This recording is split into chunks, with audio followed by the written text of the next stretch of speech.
आई है शानदार रिकवरी निचले स्तरों से और जिसको बार बार हम दे रहे थे ताने, उसी ने किया है कमाल। यानी कि बैंक निफ्टी ने दिखाई दमदार रिकवरी और कुछ बेहतरीन ब्रेकआउट की तैयारी भी।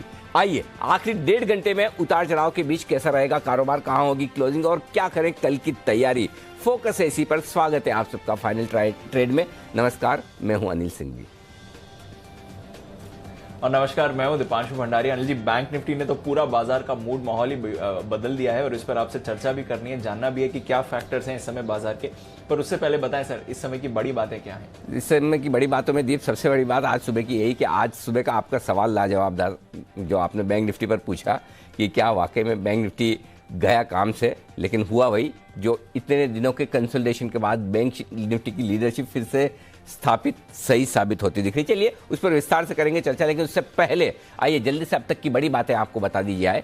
निचले स्तरों से स्मार्ट रिकवरी आती हुई दिखी है 18,200 के आसपास। आज हम कही रहते हैं 18,200 250 आपके लिए स्ट्रॉन्ग बाय जोन है और वहीं पर सपोर्ट लिया। 18,200 के नीचे खाली एक कुछ सेकंड्स के लिए नीचे फिसलता था, लेकिन अगर पिछले 3 दिनों का चार्ट देखें, एक बार जरा आज का चार्ट दिखाइए, उसके बाद बड़ी बातें दिखाएगा। मैं आपको चार्ट इसलिए दिखाना चाहता हूं कि लगभग तीनों दिन आपको चार्ट से एक जैसा नजर आएगा। शुरुआती कारोबार में हल्की फुल्की कमजोरी के बाद बाजार रिकवरी का मूड दिखाते हैं। बस फर्क इतना है कि ये आज का चार्ट निफ्टी के बजाय आपको बैंक निफ्टी का देखना चाहिए, क्योंकि जो पिछले 2 दिनों में निफ्टी ने चार्ट बनाया एग्जैक्टली वैसा ही चार्ट आज बैंक निफ्टी का बनता हुआ दिखा है। 18,250 के पास हम, बैंक निफ्टी 38,700 के करीब है। प्राइवेट बैंक्स पूरे जोश में हैं, इनके पीछे पीछे एनबीएफसी शेयर दम लगाकर तेजी कर रहे हैं और रियल एस्टेट शेयरों में सब तरफ खरीदारी होती दिख रही है। लेकिन जो कमज़ोर हैं वो है ऑटो, आईटी, एफएमसीजी, फार्मा। इनकी तरफ कोई देख ही नहीं रहा, अगर देख भी रहा है तो सिर्फ बेचने के लिए, और उसकी वजह यह है डाउ फ्यूचर से 200 सवा 200 पॉइंट नीचे है। और आप सोचिए डाउ फ्यूचर से इतना नीचे, उसके बावजूद हम दम लगाकर खड़े हैं तेजी के साथ। यूरोप के बाजार आधा से 1% कमज़ोर हैं। यह है अब तक की कहानी दीप। एब्सोल्युटली सर, तो ये बॉन्ड डील बड़ी जो है और कच्चा तेल भी 7 साल की ऊंचाई पर ब्रेंट के दाम इस समय दिख रहे हैं। 2 फैक्टर्स हैं, पर उसके बावजूद ये जो बड़ा ब्रेकआउट है बैंक निफ्टी का, अनिल जी ये कैसे देखना है? 500 पॉइंट्स की तेजी प्राइवेट बैंक्स लीड करते हुए, और दूसरी तरफ निफ्टी में भी देखेंगे तो सिर्फ 10 stocks Anil ji positive territory में है, 40 स्टॉक्स नेगेटिव हैं, उसके बावजूद सिर्फ 50 पॉइंट्स नीचे ही निफ्टी दिख रहा है। तो ये जो बैंक्स और फाइनेंशियल्स की बाजार में आज स्ट्रेंथ आई है, इसको कैसे समझना है? छोटा ब्रेकआउट हुआ है दीप, बड़ा ब्रेकआउट होना बाकी है। आपके जोश को मैं ठंडा कर रहा हूं, उसके लिए मैं माफी चाहता हूं।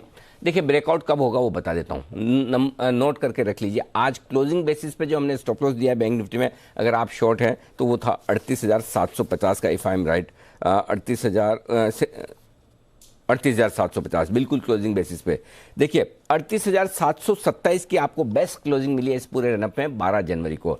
अगर आज आप उसके ऊपर बंद होते हैं तो आपके लिए ब्रेकआउट के पूरे संभावनाएं, चांसेस बन जाते हैं।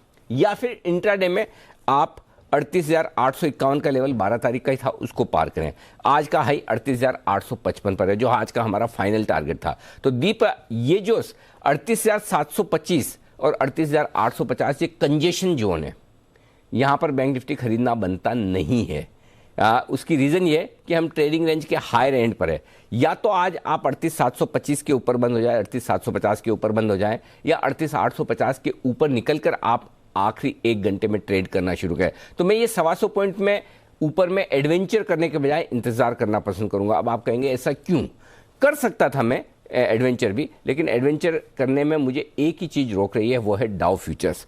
थोड़ा मुझे एफएनओ के डेटा, एफआईएस के डेटा भी रोकते हैं, लेकिन एफआईएस के डेटा से इतना डर नहीं, क्योंकि बाजार 4 दिनों के डेटा देखने के बावजूद मजबूत है, तो वहाँ डर कम लगता है। लेकिन 250 पॉइंट अगर आपका डाउ फ्यूचर ऊपर है, माफ़ कीजिएगा नीचे है, तो फिर मेरे लिए ट्रेडिंग रेंज के हायर एंड पर लेना बनता नहीं है। सो हम बैंक निफ्टी यहाँ पर नहीं खरीदेंगे।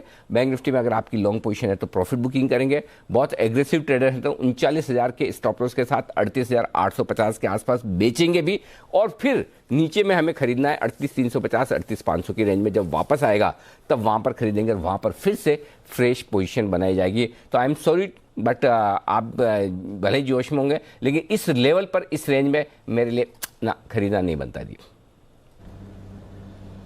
एब्सोल्युटली, दिलो दिमाग से आप लीजिए और अब इस यूफोरिया में पार्टिसिपेट नहीं करिए। ऊपरी स्तरों पर मुनाफा वसूली, डिप आएगा तो अनिल जी रोज लेवल्स हमें बताते हैं और थोड़ी देर में स्ट्रैटेजी भी देंगे, वहां पर फिर क्या करना है ये दोबारा अनिल जी से जानेंगे भी। बट फिलहाल थोड़ा बाजार का जो और बैंक निफ्टी के साथ साथ निफ्टी में भी अगर आएगा नीचे तो हम खरीदने के लिए तैयार हैं।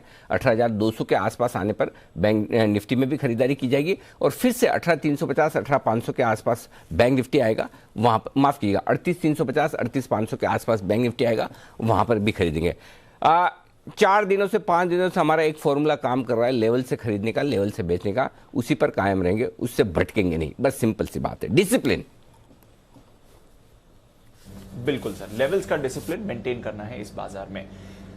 चलिए तो जान लेते हैं कौन से हैं खबरों वाले शेयर्स जहां पर रखनी है नजर, और कुछ ट्रिगर्स भी, क्योंकि स्टॉक स्पेसिफिक एक्शन है बाजार में भरपूर। आइए वरुण और कुशल के साथ बात करते हैं। कुशल, गुड आफ्टरनून, बताएं कौन से ट्रिगर्स पर है नजर। Good afternoon Deepanshu. सबसे पहले नतीजों में निफ्टी की बजाज फाइनेंस अपने नंबर्स डिक्लेयर करेगा, साथ ही एफएनओ स्पेस से आईसीआईसीआई प्रू और एलएनटी टेक्नोलॉजी सर्विसेज पर आपको नजर रखनी है।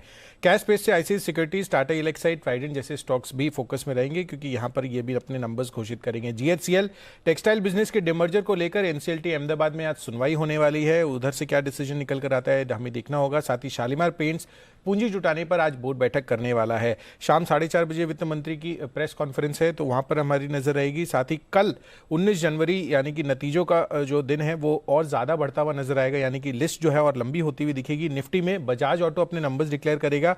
एफ&ओ की सूची ICICI Lombard general insurance, L and T infotech, Oracle financials, Syngene international और टाटा कम्युनिकेशन जैसे स्टॉक जो है अपने नंबर्स डिक्लेयर करते हुए दिखेंगे। साथ ही मैस्टेक नतीजों के साथ साथ अंतरिम डिविडेंड पर भी जो है बोर्ड बैठक करता हुआ दिखेगा। और एजीएस ट्रांजैक्ट टेक्नोलॉजीज, आज सुबह हमने मैनेजमेंट से बात की, यहाँ पर इनका आईपीओ कल से खुलता हुआ नजर आएगा। 21 जनवरी तक ये आईपीओ खुला रहेगा। टोटल ये ओएफएस है 680 करोड़ रुपए का।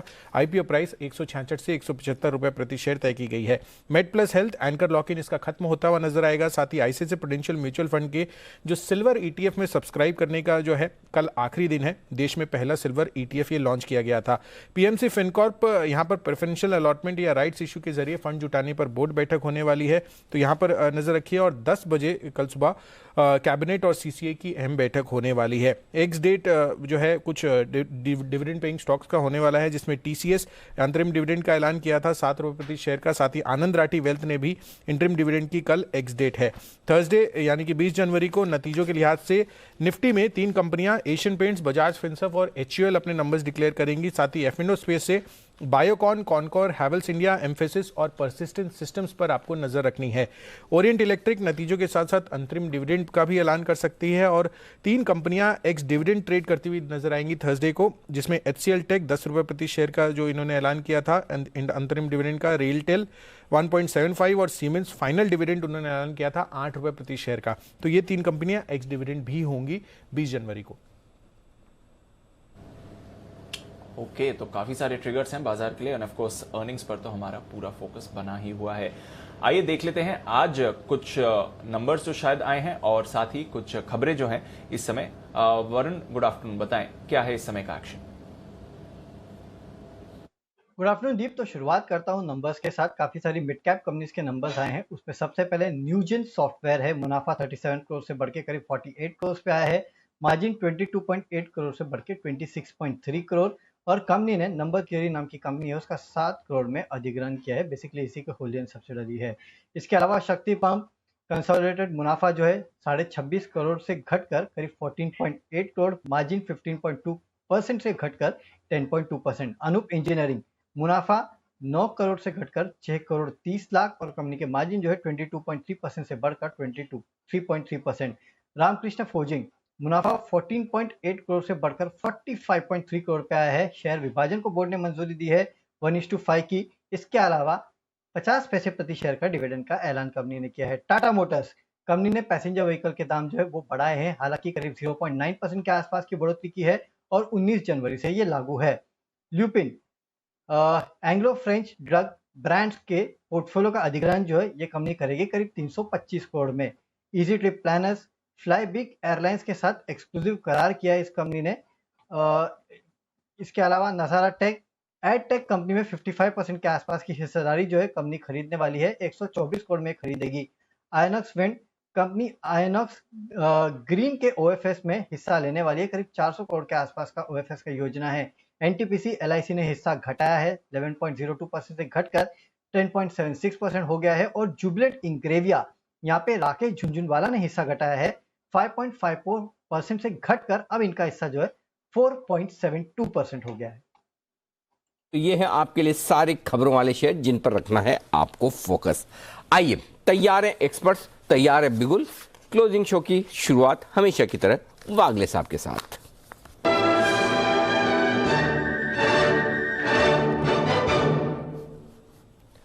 सुबह के शो में आखिरी कॉल भी वागले साहब का था। एक महिंद्रा में बिकवाली करने की राय। वागले साहब तैयार है, फिर से बताएं सर क्या करना है। Good afternoon Anil ji, good afternoon. Deepanshu, good afternoon. I think आज का थीम होना चाहिए टेक को बेचो और बैंक को लो। और बैंकिंग में अभी भी मुझे आपने सही बोला, इतनी मोमेंटम दिखाई नहीं दे रही है और मैं इसको प्रियम कर रहा हूँ। स्टॉक है आईसीआईसीआई बैंक, जिसको बाय करके चलना है। इसका रीजन ये है कि पिछले 4 दिनों का कंसोलिडेशन लेवल इसने अभी अभी ब्रेक किया है। 828-828-50 का वो लेवल है। अभी 834 835 है। सॉरी, हमने हमारे क्लाइंट्स को यही लेवल पे दिया 835-835.50 में।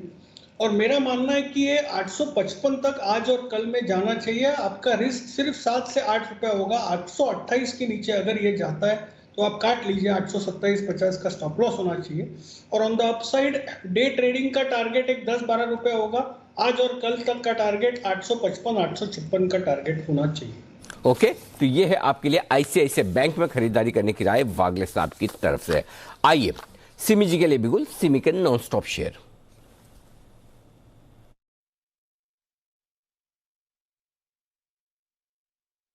सिमी जी, बिगुल आपके लिए थोड़ी देर बाद में, कॉल अभी दे दीजिए, बताएं प्लीज। अनिल जी, मेरा अभी का जो कॉल है वो है कोटक बैंक। एक्सिस बैंक के बाद कोटक बैंक में बहुत ही जबरदस्त मूवमेंट आना चाहिए। मुझे लगता है कि यहाँ पे अगर डेली चार्ट देखेंगे कि मैसिव ब्रेकआउट इसमें देखने को मिला है और यहाँ से मुझे लगता है कि ये ऐसा मोमेंटम पकड़ने वाला है कि इसमें 2000 प्लस का लेवल देखने को मिल सकता है। 1965 1967 पास खरीदिए। स्टॉप लॉस लगाइए 1940 का। पहला टारगेट होगा 1995, दूसरा होगा 20010 और तीसरा होगा 2040। ये जो बैंक निफ्टी में आज आउट परफॉर्मेंस देखने को मिल रहा है, इसका पूरा कारण कोटक बैंक है और मुझे लगता है कि यहाँ से आउट परफॉर्म करके कोटक बैंक 2040 तक जा सकता है। फ्राइडे तक होल्ड कीजिएगा। 1940 के नीचे स्टॉप लॉस मेंटेन करना रहेगा।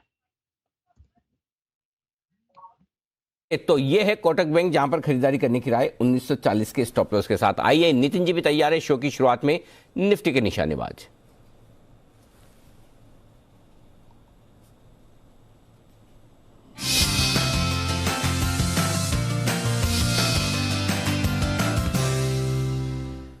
बताएं नितिन जी।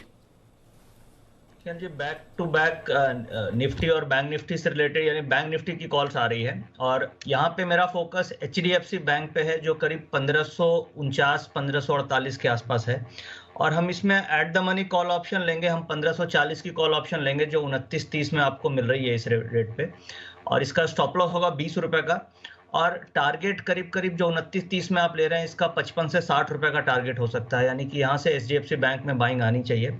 अब डेटा ये दिख रहा है कि बैंक निफ्टी में 13% का ओपन इंटरेस्ट एडिशन है जो ह्यूज ओपन इंटरेस्ट है और बैंक निफ्टी में रैली आई है। दूसरी चीज, बैंक निफ्टी की जितनी भी नजदीक की कॉल्स है उनमें अनवाइंडिंग हो रही है और पुट्स में राइटिंग हो रही है, तो बैंक निफ्टी लीड करना चाहिए और उसकी लीडरशिप 2 स्टॉक से आ सकती है। एचडीएफसी बैंक से आ सकती है और आईसीआईसीआई बैंक से आ सकती है जिनमें काफी अच्छा डेटा बन रहा है। तो इसलिए मैं एचडीएफसी बैंक को ले रहा हूं और एचडीएफसी बैंक की कॉल ऑप्शन हम एट द मनी लेंगे। कॉल यहां से कम 20 से 25 रुपए बढ़ सकती है। ये है आपके लिए एचडीएफसी बैंक में 1540 रुपए वाला कॉल ऑप्शन खरीदिए, ऐसा मानना है नितिन जी का। 29 रुपए में ये आप कॉल ऑप्शन खरीद सकते हैं। 20 का स्टॉप लॉस, 55 और 60 के टारगेट के लिए। प्राइवेट सेक्टर बैंक्स में सबको दिख रहा है बड़ा दम और निफ्टी वापस से 18,300 की तरफ गिरता है। लेकिन वहाँ पे एक बैंक निफ्टी ऐसा लग रहा है आज, दीप जो आप सवाल पूछे थे, लग रहा है फिर आज ब्रेकआउट देने की कोशिश कर रहा है। एक बार फिर से 38,850 की तरफ जाने की कोशिश कर रहा है।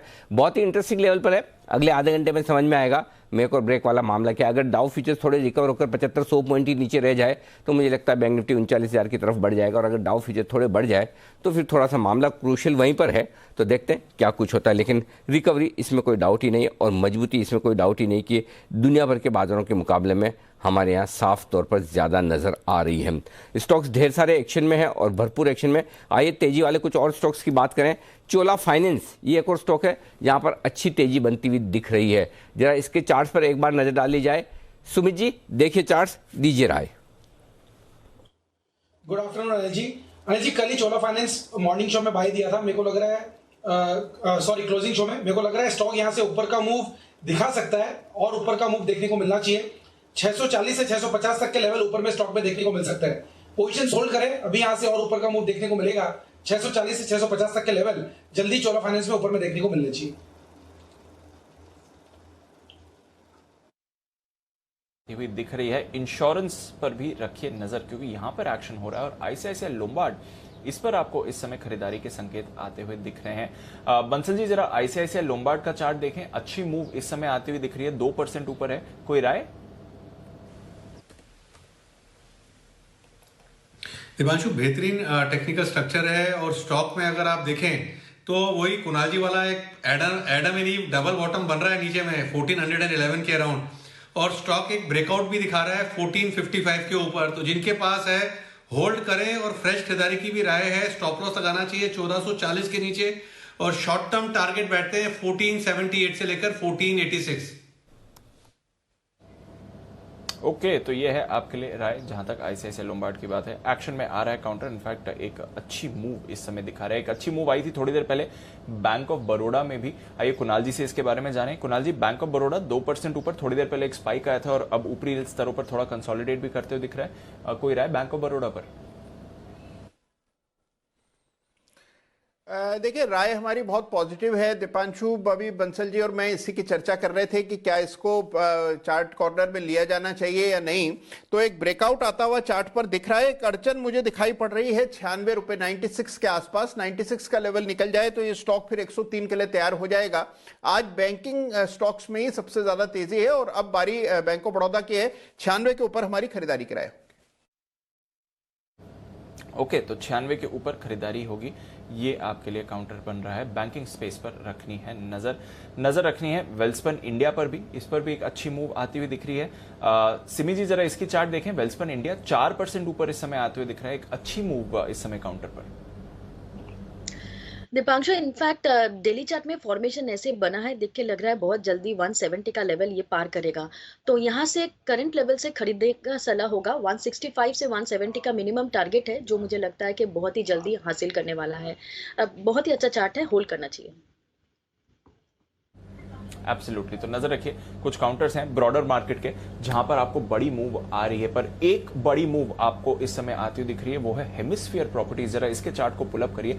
17% ऊपर आज आपको ये ट्रेड में काउंटर दिख रहा है हेमिस्फीयर प्रॉपर्टीज।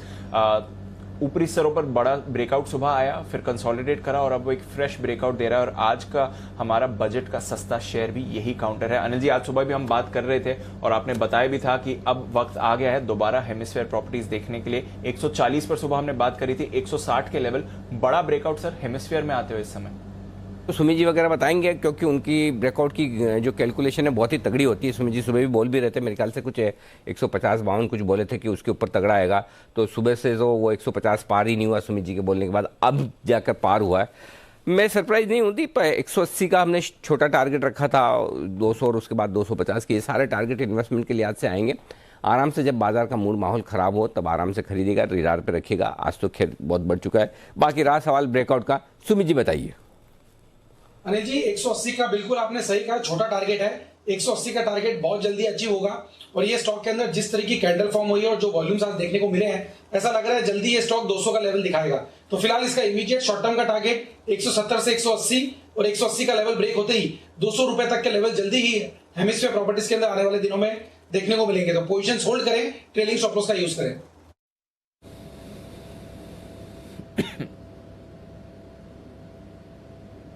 ओके, तो ये है आपके लिए हेमिस्फीयर प्रॉपर्टीज। जबरदस्त एक्शन, आज सुबह हमने बात भी करी थी आपके बजट में सस्ता शेयर, और अनिल जी ने तो और अग्रेसिव टारगेट्स भी दिए हैं 180, 200 और 250 तक के लेवल्स के लिए। आज ही आपको 17-18% की मूव इस काउंटर पर आती हुई दिख रही है। तो जबरदस्त परफॉर्मेंस हेमिस्फीयर प्रॉपर्टीज आपको दिखाते हुए। एक बढ़िया परफॉर्मेंस कुछ और कैश काउंटर्स में जो आपको आती हुई दिख रही है, वहां पर डाल दीजिए नजर।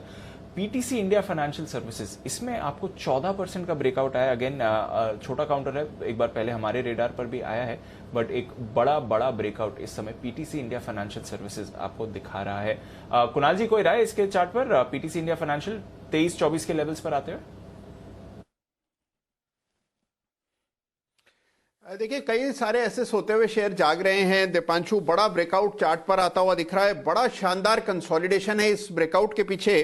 तो मुझे तो लगता है कि दीपांशु यहां 30 रुपए का भाव आना चाहिए। अभी भाव कुछ 23-24 के आसपास है, तो यहां पर एक बड़ी तेजी के लिए बिल्कुल स्टॉक ने एक बड़ा ब्रेकआउट दिखाया है। जिनके पास है बिल्कुल बाय करके चले, होल्ड करके रखें। 30 रुपए से पहले मुझे लगता है कि कोई रेजिस्टेंस नहीं है, 30 तक जाना चाहिए। ओके, तो 30 रुपए से पहले कोई रेजिस्टेंस नहीं है और वहां तक तो इस काउंटर को जाना ही चाहिए। तो अच्छी मूव इस पर आती हुई दिख रही है। एक और स्टॉक जेके टायर, जिसके बारे में सुबह जैन साहब भी बात कर रहे थे, अच्छी मूव इस पर भी आ रही है। 2-2.5% ऊपर ये भी इस समय ट्रेड कर रहा है। तो कई सारे कैश काउंटर्स हैं जहां पर आपको बाजार का एक्शन भरपूर बनते हुए दिख रहा है। ऑफकोर्स फाइनेंशियल्स की भी मूव की वजह से निफ्टी को भी इस समय सहारा मिल रहा है। तो नजर रखते हैं इन स्टॉक्स पर। एक दो काउंटर्स हैं जहां पर आपको थोड़ी वीकनेस आती हुई दिखी है। अपोलो हॉस्पिटल्स, सुबह यहां पर एक ब्रेकडाउन भी आया था। आई थिंक हमने हिमांशु जी से बात भी करी थी। वागले साहब, अपोलो हॉस्पिटल्स वीक है इस समय, कोई राय? 6% नीचे। दीपांशु, एक क्लियर कट ब्रेकडाउन आया है। इनफैक्ट मेरे रडार पर थोड़ा सा लेट आ गया, नहीं तो मेरा कॉल आता था जब 4800 ब्रेक हुआ तभी बेचना चाहिए था, लेकिन अभी थोड़ा सा लेट हो गया। अभी 4630 है। हाँ, बाउंस बैक आता है 47, 4720 ये रेंज में फिर भी बेचा जा सकता है। मुझे लगता है थोड़ा सा डिफिकल्ट होगा 4800 क्रॉस करना।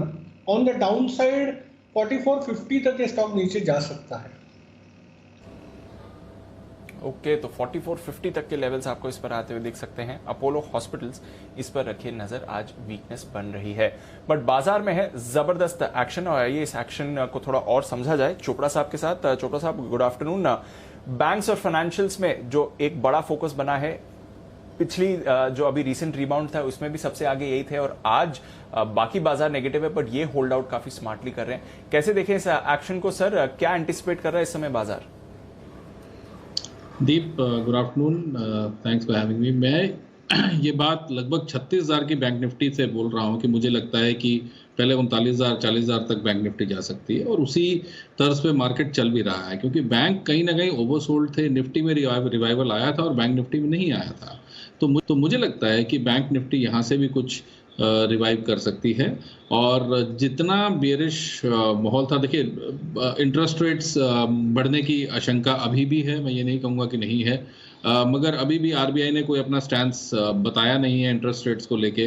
वो लोग काफ़ी डविश व्यू लेके बैठे हैं कि शायद इंटरेस्ट रेट्स बढ़ाने की आवश्यकता ना पड़े, या थोड़ा सा वो लीनियंसी रखें, क्योंकि कोविड के चलते हुए इंडस्ट्री को काफ़ी चोट पहुंची है। तो शायद इंटरेस्ट रेट्स पे अभी इनका व्यू वैसा ही रहे और सपोर्टिव हो मार्केट्स के लिए। तो इसके चलते मुझे लगता है बैंक निफ्टी में जो हम तेज़ी देख रहे हैं, जो भी दिग्गज बैंक हैं, top rank bank, ICICI, HDFC, Kotak, SBI, सभी में तेज़ी देखने को मिली है, और मुझे लगता है तेज़ी कुछ दिन तक बरकरार रहनी चाहिए। इसमें बजट से लेके भी एक्सपेक्टेशंस है कि कहीं ना कहीं बैंकों के लिए कुछ हो, और ये प्री बजट रैली तो हमने ऑलरेडी देखी, जहां लगभग 16,400 16,500 से मार्केट ने लगभग 2,000 पॉइंट की उछाल भी दिखाई है। तो इंडीड मुझे लगता है कि बैंकों में अभी भी कुछ जूस बाकी है, और शॉर्ट नहीं रहना चाहिए बैंक निफ्टी में। बिल्कुल शॉर्ट तो नहीं रहना है बैंक निफ्टी में, ये क्लियर है इस समय।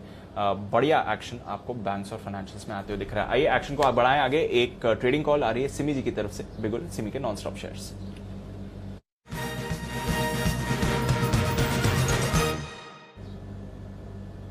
बताएं सिमी जी। दीपांशु, चीनी में मिठास बरकरार है और मेरा फेवरेट बलरामपुर चीनी अब निकलने को तैयार है। ये स्टॉक 458 का हाई आज बना चुका है और 458 क्रॉस करेगा तो सीधा 465, 490, 500 कुछ भी हो सकता है। ये स्टॉक रडार पे था जब ये स्टॉक दिसंबर में, जब सुना था कि ये स्टॉक जनवरी से फ्यूचर्स में लिस्टेड होगा, तब यहाँ से करीब 120 रुपया नीचे था। अब 120 रुपया का मूवमेंट तो हो चुका है, पर यहाँ से भी मुझे लगता है कि बहुत ही अच्छा लग रहा है। पहला टारगेट होगा 466, 466 का पहला टारगेट होगा। दूसरा टारगेट होगा 475, तीसरा होगा 485। ये तीनों टारगेट्स के लिए बलरामपुर चीनी को खरीद कर चलिए। 450 के नीचे स्टॉप लॉस मेंटेन करिए। और ये जो टारगेट्स मैंने दिए हैं ये मैंने आज से 2-3 ट्रेडिंग सेशन में हासिल हो जाएगा ऐसा लगता है। 490 से 500 तक का इंतजार करना पड़ेगा बलरामपुर चीनी में। मुझे लगता है कि पूरा सिर्फ जनवरी का महीने नहीं, नेक्स्ट 2-3 महीने के लिए बलरामपुर चीनी चलेगा। तो यहाँ से भी खरीदना चाहिए। 450 का स्टॉप लॉस होगा और आज का जो भी मैंने टारगेट्स दिया है 466, 75, 85 सारे 1 से 2 ट्रेडिंग सेशन के लिए होगा। बिल्कुल, तो यहाँ पर रखनी है नजर बलरामपुर चीनी। सिमी जी को पहले भी ये काउंटर पसंद आया है और अभी भी आपको अच्छा एक्शन दिखा रहा है, पर एक स्टॉक जहां पर आपको रखनी है नजर क्योंकि इसमें एक जबरदस्त ब्रेकआउट आया है। आज थोड़ा इस समय सुस्त आपको दिखेगा बट वैसे एक बड़ा ब्रेकआउट इसमें आते हुए दिखा है, वो है कोस्टल कॉर्पोरेशन। जरा इसके चार्ट को पुलअप करिए। 10 दिनों या पिछले 2 हफ्तों में अगर आप देखें तो एक दमदार उछाल इस काउंटर में आपको आते हुए दिखा है। 7 तारीख को माफ कीजिएगा 300 रुपए के लेवल पर था, आज 500 रुपए के लेवल पर आ गया है। और अगर आपकी मेमोरी में थोड़ी रिफ्रेश करूं तो कुछ महीने पहले 2 जून को अनिल जी ने अपने बर्थडे स्पेशल पिक में इस काउंटर पर रिकमेंडेशन दिया था, तब 250 लेवल्स पर बात करी थी अनिल जी। और मुझे याद है 250 के लेवल्स पर आपने इसकी बात करी, तब से एक बड़ी रैली आई, फिर कंसोलिडेट हुआ और फिर मूव आ रही है। 350 के लेवल्स इसने अचीव कर लिए थे, आज 450 के लेवल्स के टारगेट के पार भी 500 के लेवल्स पर ये आते हुए दिखा है। आपने उस समय कहा था कि डबल होने की क्षमता रखता है और डबल हो गया है। 250 पर रेकमेंड किया था, आज 500 के लेवल्स पर है कोस्टल कॉर्पोरेशन। और पिछले 2 हफ्तों में तो एक बहुत ही बड़ा ब्रेकआउट आया। क्या चल रहा है इस काउंटर में और अब क्या करना है इसमें सर? दीप देखिए, ये हमारा रिकमेंडेशन था बर्थडे पर 256 रुपये पर। उस दिन भी मेरे ख्याल से काफ़ी तेज़ी से भागा था और उसके बाद लगभग सुस्ती वाला माहौल था।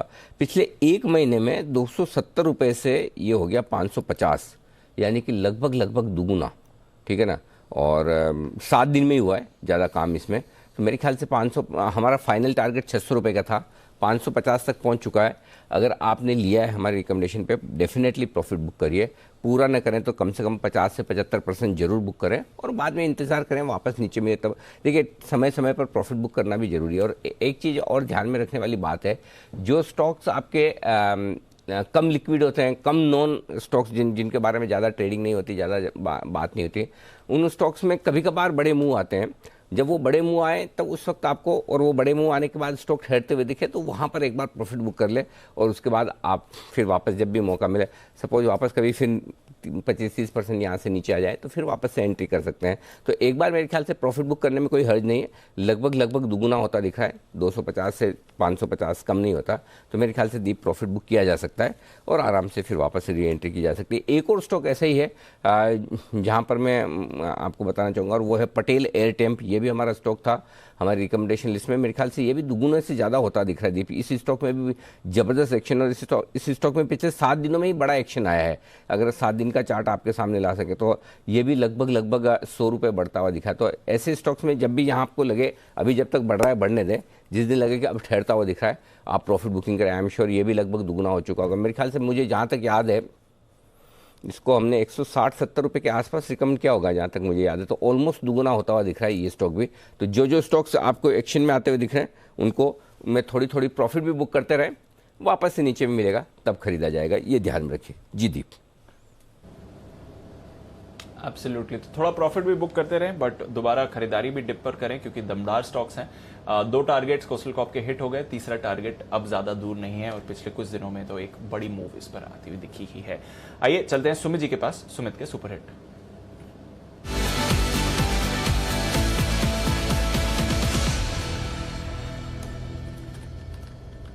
बताएं सर। दीपांशु, एक सेल कॉल रडार पे आया है। 186 का अभी भाव चल रहा है, 186 187 के पास इसको सेल करना है। स्टॉक का नाम है मदरसन सुमी। मदरसन सुमी के अंदर मेरे को लग रहा है कि यहाँ से गिरावट आएगी, यहाँ से सेलिंग प्रेशर देखने को मिल रहा है और वैसे भी स्टॉक में ऊपरी लेवल से दबाव देखने को मिला है।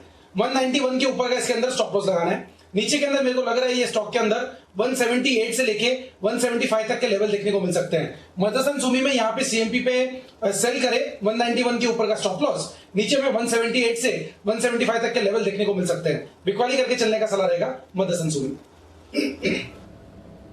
एब्सोल्युटली, तो बिकवाली करके चलनी है मदरसन सुमी पर। इसी हफ्ते नए इनके वायदा कारोबार के कॉन्ट्रैक्ट्स भी आए थे, वायरिंग हार्नेस बिजनेस के डीमर्जर के बाद के अब थोड़ी वीकनेस मदरसन दिखाते हुए दिख रहा है। पर बाजार में उतार चढ़ाव वाला मोमेंटम है, अपने लेवल्स होल्ड करते हुए निफ्टी और बैंक निफ्टी 500 पॉइंट्स की तेजी। आइए जानते हैं अनिल जी के साथ क्या करना है इस समय मार्केट स्ट्रैटेजी में।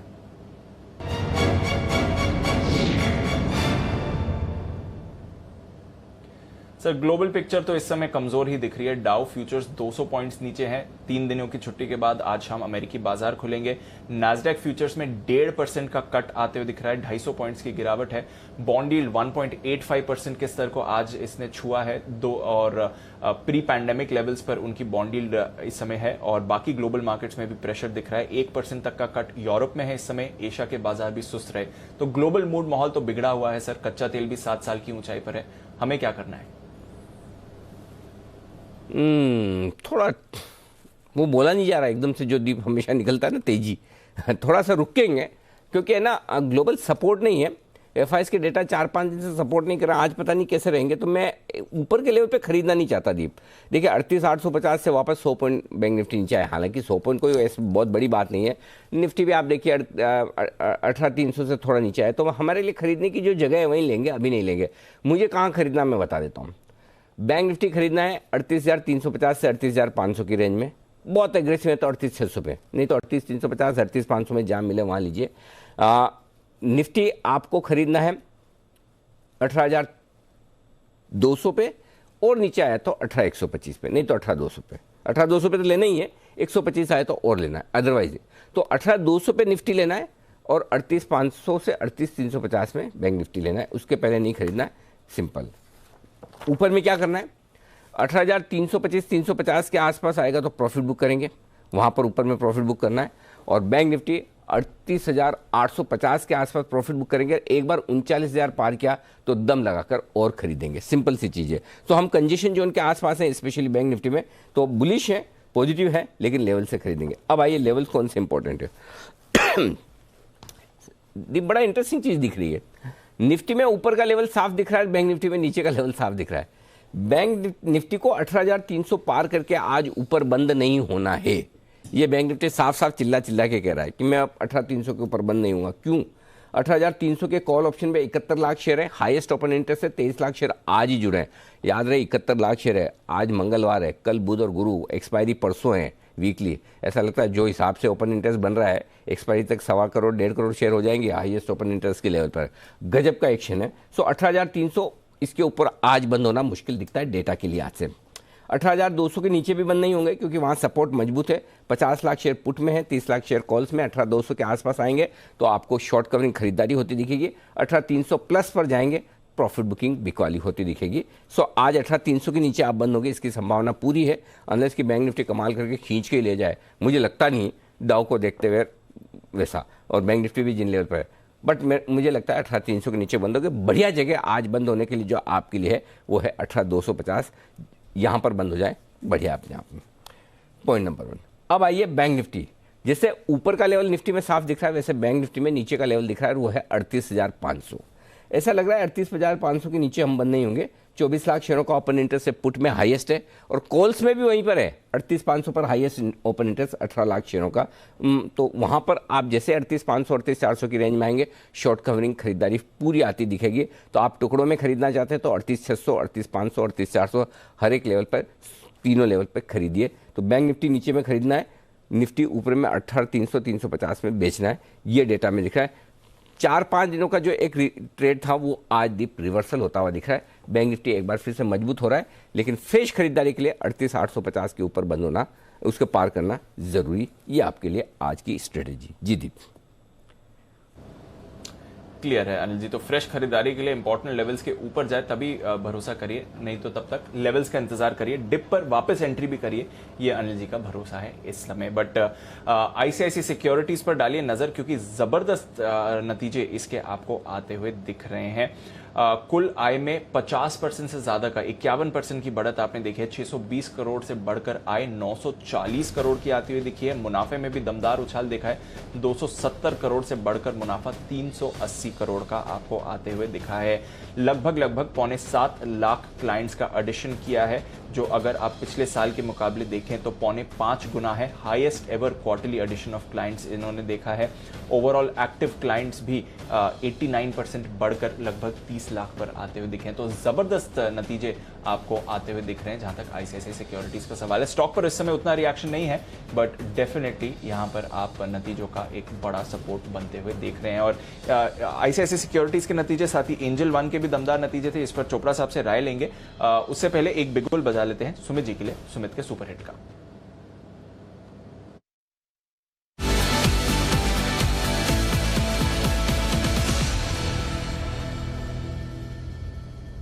बताएं सुमित जी। दीपांशु, मैं थोड़ी देर में वापस कोई नया स्टॉक ढूंढ के आता हूं। जिस स्टॉक में देना था उसमें तो मोमेंटम आ गया एक बार। चलिए कोई बात नहीं, दोबारा आएंगे सुमित जी आपके पास। पर चोपड़ा साहब बताएं सर, ब्रोकिंग कंपनीज के जबरदस्त नतीजे एंजल वन में हमने देखा।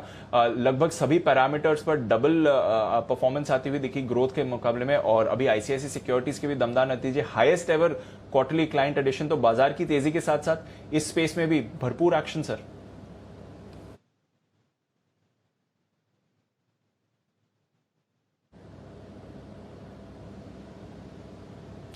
चोपड़ा साहब आपका ऑडियो म्यूट है सर। मुझे लगता है दीप की ये अच्छी तेजी देखी है हमने, क्योंकि जो 1 से 1.5 करोड़ क्लाइंट्स ऐड हुए हैं पिछले 1.5-2 सालों में, आगे आने वाले समय में और तेजी से ये क्लाइंट्स ऐड हो रहे हैं। इसके अलावा बहुत सारे दूसरे प्लेटफॉर्म्स हैं जो लिस्टेड नहीं हैं। हमने देखा बहुत सारी ऐसी कंपनीज हैं, ग्रो, जीरोदा जैसी कंपनीज है जहां पर एडिशन बहुत अच्छा खासा हुआ, मगर इसके बावजूद मुझे लगता है लिस्टेड एंटिटीज में भी अच्छी तेजी देखने को मिलेगी। अगला number Motilal Oswal financial services का है। मुझे लगता है इसमें भी एक अच्छा रिजल्ट आने का बहुत अच्छा चांस है और रिजल्ट्स अच्छे होंगे। 970 के करीब अभी ट्रेड कर रहा है और मेरा जो इसमें पर्सनल टारगेट है करीब 1150 का है। तो मोतीलाल ओसवाल भी एक ऐसी कंपनी है जिसमें खरीदारी करी जा सकती है। और ये पूरा जो टाइड है, मुझे लगता है कि ब्रोकिंग कंपनीज के लिए बहुत ही अच्छा, it's a boon I would say. और ये जितना क्लाइंट एडिशन हुआ, जितना लोगों ने इंटरेस्ट दिखाया, वो हमारे ओवरऑल मार्केट की ब्रेड्थ बढ़ी है। और मैं एक और चीज़ बोलना चाहता हूँ सारे निवेशकों को कि म्यूचुअल फंड रूट से भी लगभग 25-26 हज़ार करोड़ हर महीने एडिशन हो रहा है। तो ओवरऑल हमारा मार्केट का जो साइज है, जो पार्टिसिपेशन है, वो बढ़ रहा है। तो इसके चलते मुझे लगता है हम सब जो भी मार्केट पार्टिसिपेंट्स हैं उनको फ़ायदा पहुंचेगा। और जैसे विदेशों में, यूएस में और यूरोपियन कंट्रीज़ में जो पार्टिसिपेशन है स्टॉक मार्केट्स में, कैपिटल मार्केट्स में, वो बढ़ेगी। तो ओवरऑल मैं काफ़ी बुलिश हूँ जो भी ब्रोकिंग कंपनीज हैं, जो लिस्टेड ब्रोकिंग कंपनीज हैं उन पर। तो मोतीलाल ओसवाल मुझे अच्छा लगता है, जेएम फाइनेंशियल भी अच्छा लगता है।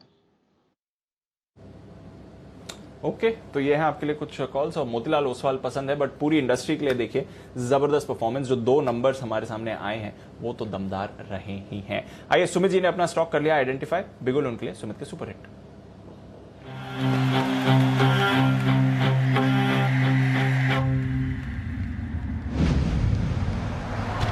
कभी कभी खुशी के लिए एक उदाहरण ही काफी है। एबिक्स कैश हर खुशी के लिए काफी है।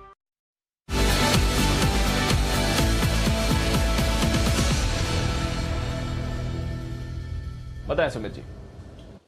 दीपांशु, सेल का स्टॉक ही है। आईटी स्टॉक्स में आज दबाव देखने को मिल रहा है। तो जो स्टॉक मेरे रडार पे आया है उसका भाव चल रहा है 639-640। स्टॉक का नाम है विप्रो। विप्रो के अंदर वैसे भी गिरावट देखने को मिल रही है और इसको हमने 700 प्लस लेवल पे सेल रिकमेंड किया था और वहां से कंटिन्यूसली ये सेल ही आ रहा है और अभी भी और गिरावट देखने को मिल सकता है। 650, 651 स्टॉक का ऊपर में रेजिस्टेंस है। तो ये इमीडिएट ट्रेडिंग के लिहाज से स्टॉप लॉस होगा और ट्रेडिंग के लिए 1 से 2 दिनों के लिए विप्रो में यहाँ पे सीएमपी पे बिकवाली करनी है। विप्रो में लग रहा है नीचे के अंदर 630 रुपए से लेके 625 रुपए तक के लेवल देखने को मिल सकते हैं। तो विप्रो में बिकवाली करे 650 के ऊपर का स्टॉप लॉस लगा के नीचे के अंदर 630 और 625 ये लेवल 1 से 2 दिनों के अंदर देखने को मिलने चाहिए। तो ये है आपके लिए विप्रो, यहां पर सेल कॉल आती हुई दिख रही है और आईटी में दबाव आने से आप देखिए निफ्टी का भी मूड माहौल बिगड़ते हुए दिख रहा है। थोड़ा बैंक निफ्टी भी ऊपर से फिसला है, अब निफ्टी 100 पॉइंट्स का कट दिखा रहा है, तो वापस 18,200 के लेवल तक फिसलते हुए आपको इस समय निफ्टी दिखेगा। आज मल्टीपल टाइम्स बाजार ने इन लेवल्स पर सपोर्ट लिया है और अब तक सक्सेसफुल भी रहा है। अब देखते हैं क्या इन लेवल्स पर निफ्टी को सपोर्ट इस समय मिलेगा ही नहीं। अनिल जी भी अपनी स्ट्रैटेजी में कह रहे थे 18,200 के करीब अच्छा सपोर्ट आना चाहिए, बट ऊपरी स्तरों से हम देख रहे हैं काफी सारे स्टॉक्स में आपको अब दबाव आते हुए दिख रहा है और कुछ ट्रेडर फेवरेट नेम्स भी हैं जो इस समय आपको गिरावट दिखा रहे हैं। तो थोड़ी वीकनेस इस समय बाजार पे बनती हुई दिख रही है। एक बड़ा कट आ रहा है इंडिया सीमेंट्स के चार्ट पर, जरा इसको पुल अप करिए। 6% का कट और अभी अभी एक ब्रेकडाउन इसमें आपको बनते हुए दिखाए इंडिया सीमेंट्स। जरा इस पर राय ली जाए वागले साहब की तरफ से। वागला साहब जरा चार्ट देखें, 6% का कट और अभी अभी एक बड़ा डिप आते हुए दिखा है इस पे।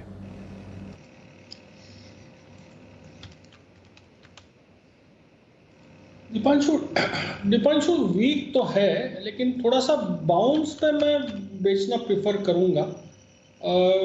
कोई राय नहीं है। एक मल्टीपल पिछले 4 से 5 दिनों का लो जो कि 243 244 है, ये ब्रेक हुआ है, तो 238 240 ये रेंज में बाउंस होता है तो बेचे। मुझे लगता है ये 230 232 तक नीचे जा सकता है। यहाँ से 2-3% का ट्रेडिंग डाउन साइड है। और दीपांशु मेरे लिए एक बिगुल बजवा दीजिए, एक मेरे पास सेल कॉल है। बिल्कुल बिगुल वागले साहब के लिए, वागले का वंडर।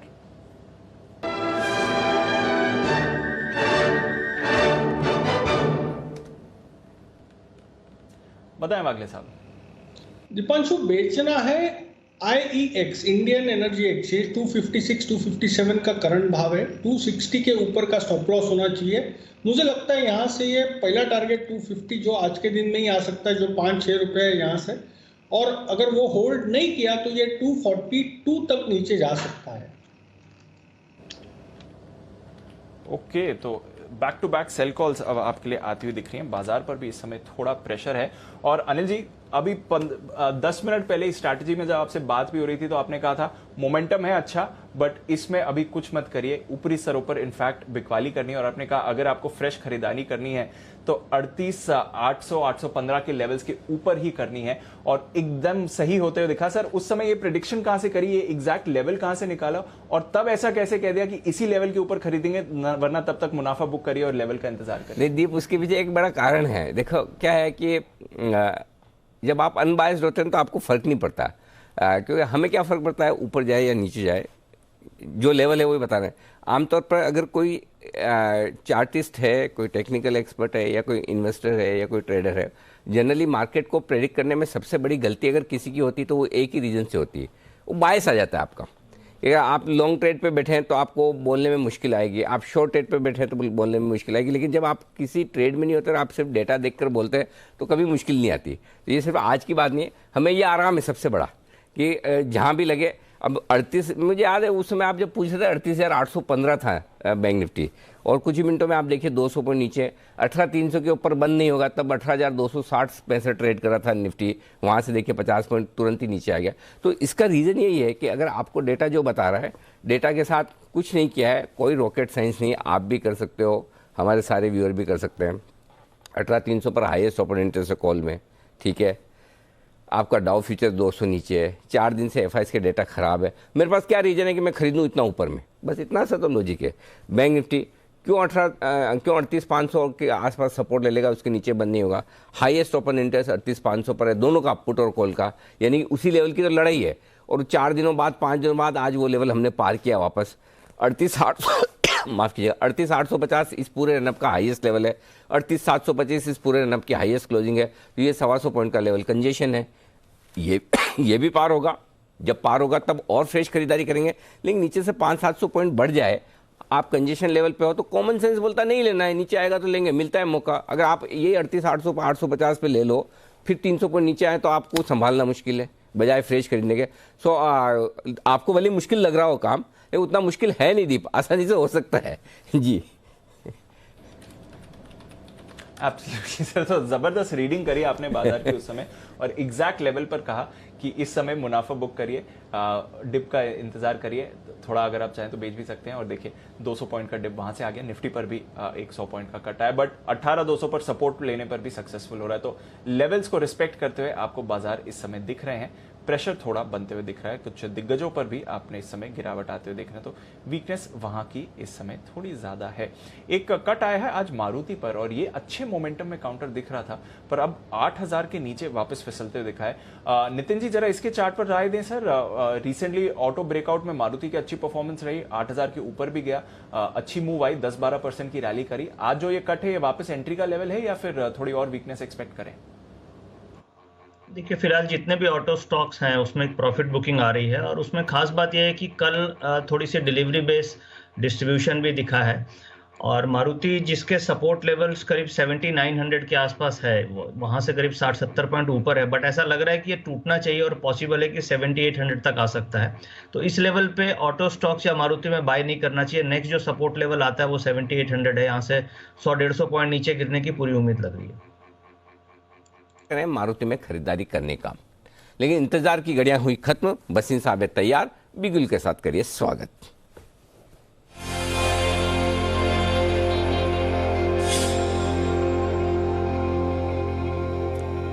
स्वागत है आपका बसीन साहब। नमस्कार सर। थोड़ी वोलेटिलिटी, थोड़ा उतार चढ़ाव हो रहा है, बढ़िया है। बताएं सर क्या करना है?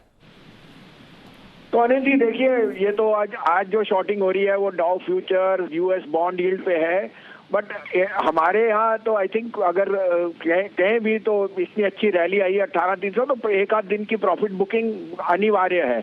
आज आप देखिए जो 2-3 दिन से अंडर परफॉर्म था बैंक्स, वो वापस आ गए। तो मैं अभी भी सोचता हूँ सेलेक्ट स्टॉक्स में रहिए। The volatility is there, but वो इसलिए है क्योंकि there is basket selling in IT and other stocks जहाँ प्रॉफिट बुकिंग आ रही है, और आईटी थोड़ा वैल्यूएशन पे ज्यादा स्ट्रेच हो गया था। तो I still think fundamentals are extremely good and this is a time to accumulate good stocks. So I continue to have 2 of my buys which I have conviction, जो मुझे लगता है यहाँ से आउट परफॉर्म करेंगे on the back of results and improving macros. आप कहें तो मैं शुरू करूँ? बताएं सर प्लीज। तो कल सुबह भी आपको शायद मेंशन किया था, आइशर में मैं कांस्टेंट हूँ। I think this bullet is the most wanted aspirational motorcycle even for farmers और रूरल इनकम्स, और I think this is a buying opportunity. उसके अलावा जीएमआर अगेन मैं रीइटरेट करता हूँ कि अब आप एयरपोर्ट बिजनेस ले रहे हैं तो आपको बाकी एयरलाइन क्या लेनी है, सिर्फ आप जीएमआर लीजिए, उसका देखिए क्या रिटर्न ऑन कैपिटल आएगा, because now the business is demerge. तो 44 रुपए पे रिस्क रिवॉर्ड बहुत फेवरेबल है, 47 रुपीज का स्टॉप लॉस है 42.75। दूसरा बाय होएगा BEL। आई थिंक जो बजट में सबसे बड़ा बेनिफिशियरी होएगा वो BEL होएगा on the back of defence orders, and उसकी जो बुक है वो बहुत स्ट्रांग चल रही है। 10-10.5 का भाव आ गया वॉलेटिलिटी की वजह से, लीजिए। Keep a stop loss of 6, this is headed back to 225। तो फ्रेश सर एक BL और खरीदना है, राइट सर? बाकी GMR और आइशर बनाए रखना है, करेक्ट? बिल्कुल बिल्कुल अरे जी, परफेक्ट सर, बहुत ही बढ़िया। तो ये है बसीन साहब की तरफ से राय। गिरावट है, थोड़ी बहुत रहेगी, ऊपर नीचे चलेगा मार्केट इन लेवल्स पे, चिंता ना करें, घबराए ना, अपनी पोजीशन बनाए रखें निचले स्तरों पे खरीदारी की। ओके, तो ये है आपके लिए बसीन साहब की तरफ से राय। आइए सुमित जी तैयार है कैश का ऑप्शन लेकर।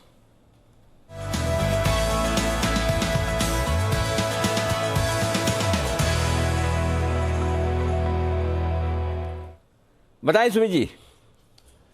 अनिल जी, कैश का ऑप्शन में स्टॉक ऑप्शन है, और स्टॉक ऑप्शन में सेल साइड का पुट लेने का सलाह रहेगा। मेरे को लग रहा है स्टॉक वीक हो रहा है। स्टॉक का नाम है डेल्टा कॉर्प, 288 के आसपास अभी ट्रेड कर रहा है फ्यूचर्स लेवल के हिसाब से। इसके अंदर 280 वाला पुट अभी 5.5 रुपए पे ट्रेड कर रहा है, इसको लेने का सलाह रहेगा।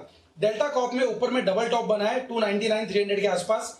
जब तक अभी ऊपर में 299-300 का लेवल नहीं तोड़ेगा तब तक स्टॉक में थोड़ा सा शॉर्ट टर्म के लिए प्रॉफिट बुकिंग आ सकता है। बड़ा मंदी नहीं, लेकिन प्रॉफिट बुकिंग आ सकता है। प्रॉफिट बुकिंग में स्टॉक नीचे में 275 रुपए तक के लेवल दिखा सकता है। 280-275 के लेवल 2-3 दिनों के अंदर या 1 से 2 दिनों में देखने को मिल सकता है। इसके लिए डेल्टा कॉर्प का 280 का पुट यहाँ पे CMP पे खरीदना है। नीचे के अंदर इसके अंदर स्टॉप लॉस लगाना है 3 रुपए का। ऊपर में टारगेट बनेगा 8 रुपए से लेके 10 रुपए तक का। 8 से 10 के टारगेट होंगे 280 के पुट के अंदर, 3 रुपए का स्टॉप लॉस होगा, और यहाँ पे CMP पे खरीदारी करें। ओके, तो कैश का ऑप्शन सुमित जी की तरफ से, और वो है डेल्टा कॉप पर पुट खरीदिए 280 का पुट। बाजार में थोड़ी वीकनेस बनती हुई दिख रही है, रीओपनिंग स्टॉक्स पर भी आ रहा है प्रेशर, और 18,200 के नीचे अब निफ्टी भी आते हुए दिखा है 125 पॉइंट्स की गिरावट के साथ। 38,550 पर बैंक निफ्टी है इस समय।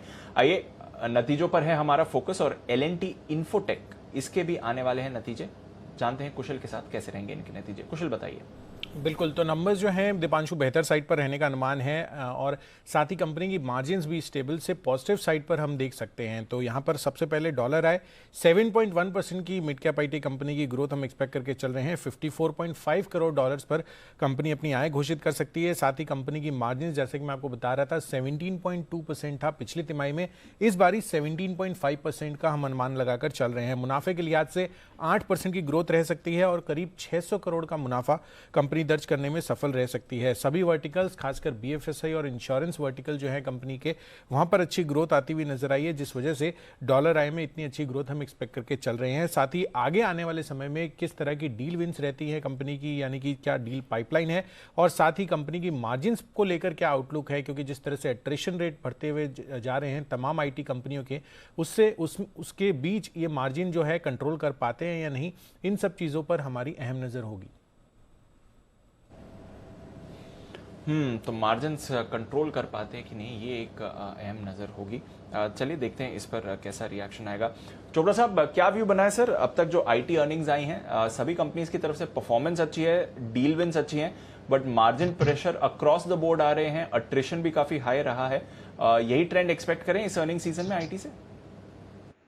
दीप, यही सवाल पिछले हफ्ते आपने मुझसे पूछा था जब रिजल्ट्स आने वाले थे, और मैंने आपको कहा था कि कहीं ना कहीं प्राइस इन होता है। जब भी मार्केट जो रिजल्ट्स आते हैं कंपनीज के, उससे पहले ही स्टॉक्स रनअप दिखा देते हैं। तो मुझे लग रहा था कि थोड़ा प्रॉफिट बुकिंग होगा, और वो लाजमी भी है और होना भी चाहिए, क्योंकि अगर आप देखें आईटी स्टॉक्स में थ्रू आउट एक अच्छी तेजी बनी रही। तो मुझे लगता है जो भी HCL टेक, TCS, विप्रो, इन सब में TCS में इतना कट नहीं दिखा, मगर विप्रो में, HCL में अच्छा कट देखने को मिला। मुझे लगता है कि TCS भी थोड़ा नीचे मिल सकता है, वो बायबैक के खबर के चलते हुए शायद उसमें गिरावट नहीं है। मगर इन सभी कंपनीज में जैसे ही ये लोग 50 DMA के आसपास आएंगे, मुझे लगता है खरीदारी बनती है। आईटी लॉन्ग हॉल स्टॉक्स हैं, पोर्टफोलियो स्टॉक्स होते हैं, और मुझे नहीं लगता कि पोर्टफोलियो वालों को बेचना चाहिए, मगर जो ट्रेड करते हैं और अपॉर्चुनिटीज ढूंढते हैं, तो मुझे लगता है अपॉर्चुनिटीज देगा आईटी पैक पूरा का पूरा, चाहे वो मिड कैप हो चाहे लार्ज कैप हो। तो फिलहाल तो मुझे कुछ दिन तक इसमें प्रॉफिट बुकिंग नजर आती है, और उसके पश्चात मैं बाइंग करूंगा जैसे ही ये 50 DMA के आसपास स्टॉक्स दिखेंगे। इन्फोटेक पर राय आपके लिए चोपड़ा साहब की तरफ से। आइए बिगुल कुणाल जी राकेश जी के लिए।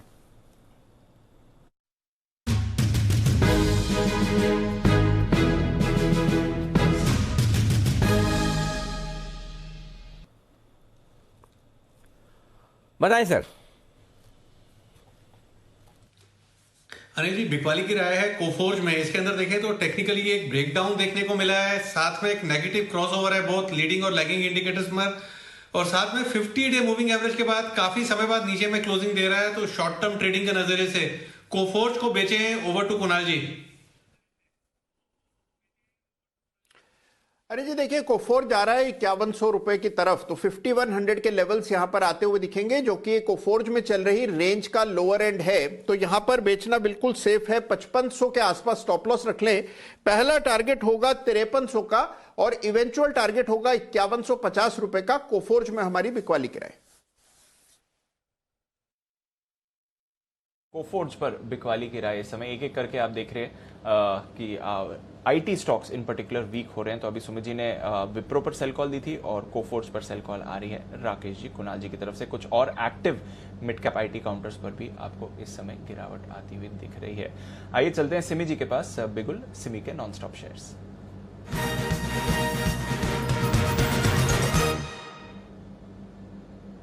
बताएं सिमी जी।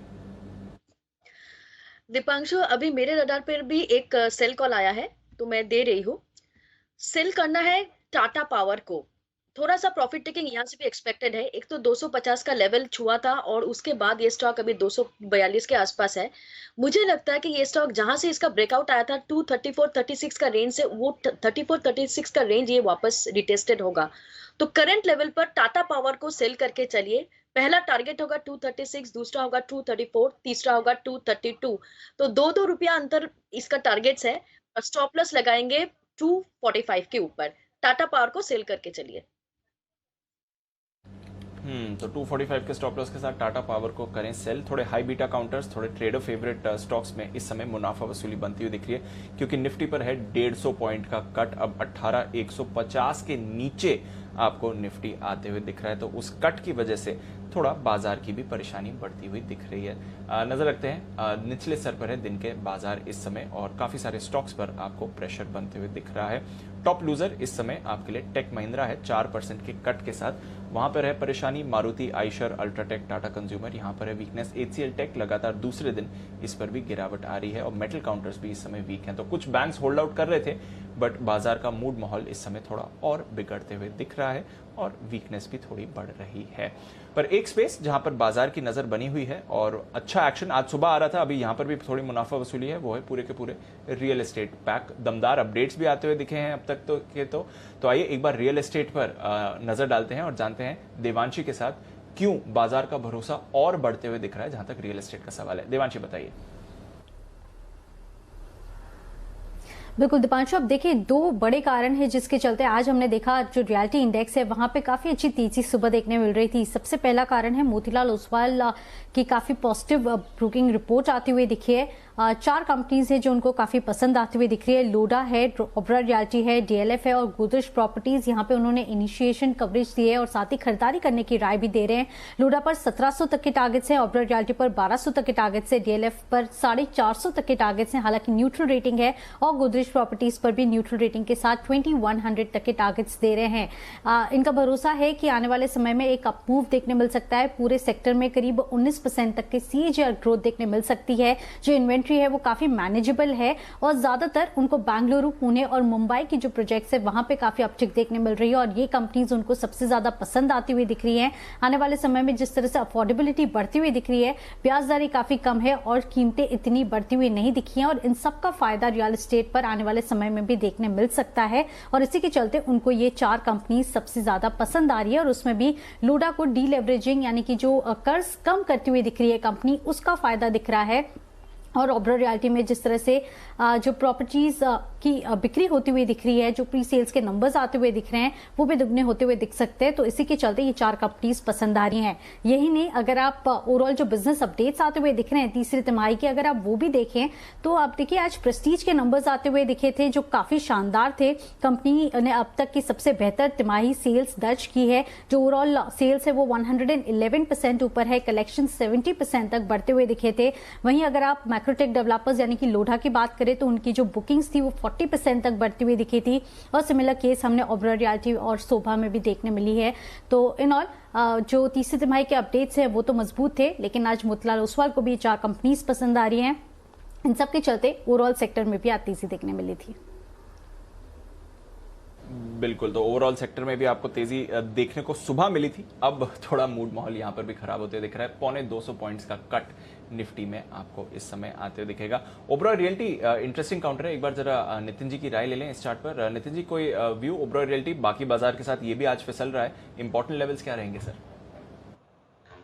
देखिए लास्ट 4-5 दिनों से इसी रेंज में अप डाउन एक ट्रेडिंग है, बट इसके सपोर्ट लेवल है वो करीब 930-935 के आसपास है, और आज जो सेलिंग है उसमें वॉल्यूम्स भी अच्छे हैं, तो मुझे लग रहा है कि वीकनेस थोड़ी और आ सकती है और ये करीब 900 तक नीचे गिर के जा सकता है। तो इस लेवल पे बाइंग अवॉइड करनी चाहिए। ऊपर जो सप्लाई या रेसिस्टेंस जोन आ रहा है वो 970 के आसपास है, और मुझे लग रहा है कि ये नीचे करीब 910-915 के आसपास गिर के आना चाहिए।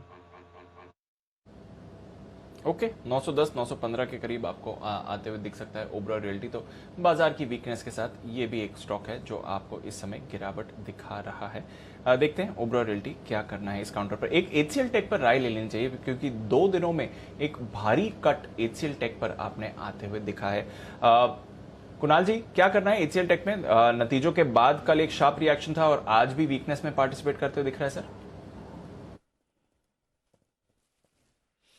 देखिए दीपांशु, एक रेजिस्टेंस थी HCL टेक के लिए 1350 रुपए के आसपास, और हमने देखा कि बिल्कुल उन्हीं स्तरों से टकराकर वहां पर एक पैटर्न बना जिसको डबल टॉप पैटर्न कहते हैं, और अब ये स्टॉक नीचे आता हुआ दिखाई पड़ रहा है। यहाँ पर एक मेजर एवरेज है जिसके करीब अब ये स्टॉक ट्रेड कर रहा है। तो देखिए, जो इसके लिए सबसे क्रुशियल अब स्तर है वो है 1200 का। क्या 1200 को होल्ड कर पाता है या नहीं? अगर 1200 के नीचे फिसला तो फिर आपको इसमें और यहां से 50-60 रुपए की गिरावट देखने को मिलेगी। तो मेरी राय में देखिए, खरीदारी की कोई जल्दबाजी नहीं है, वेट एंड वॉच करें। नीचे के लेवल्स पर जरूर खरीदारी के अच्छे मौके बनेंगे, तो फिलहाल वेट करते हैं। अगर कोई ताकत स्टॉक में दिखती है तो वापस खरीदारी करेंगे, अन्यथा 1120 के आसपास खरीदारी की राय होगी। ओके, तो 1120 के करीब खरीदारी की राय रहेगी, ये है राय आपके लिए। HCL टेक्नोलॉजीज 2 दिनों में बड़ा कट इस काउंटर पर आते हुए दिखा है। आइए चलते हैं वापस सुमित जी के पास। एक और कॉल आ रही है उनकी तरफ से, सुमित के सुपरहिट।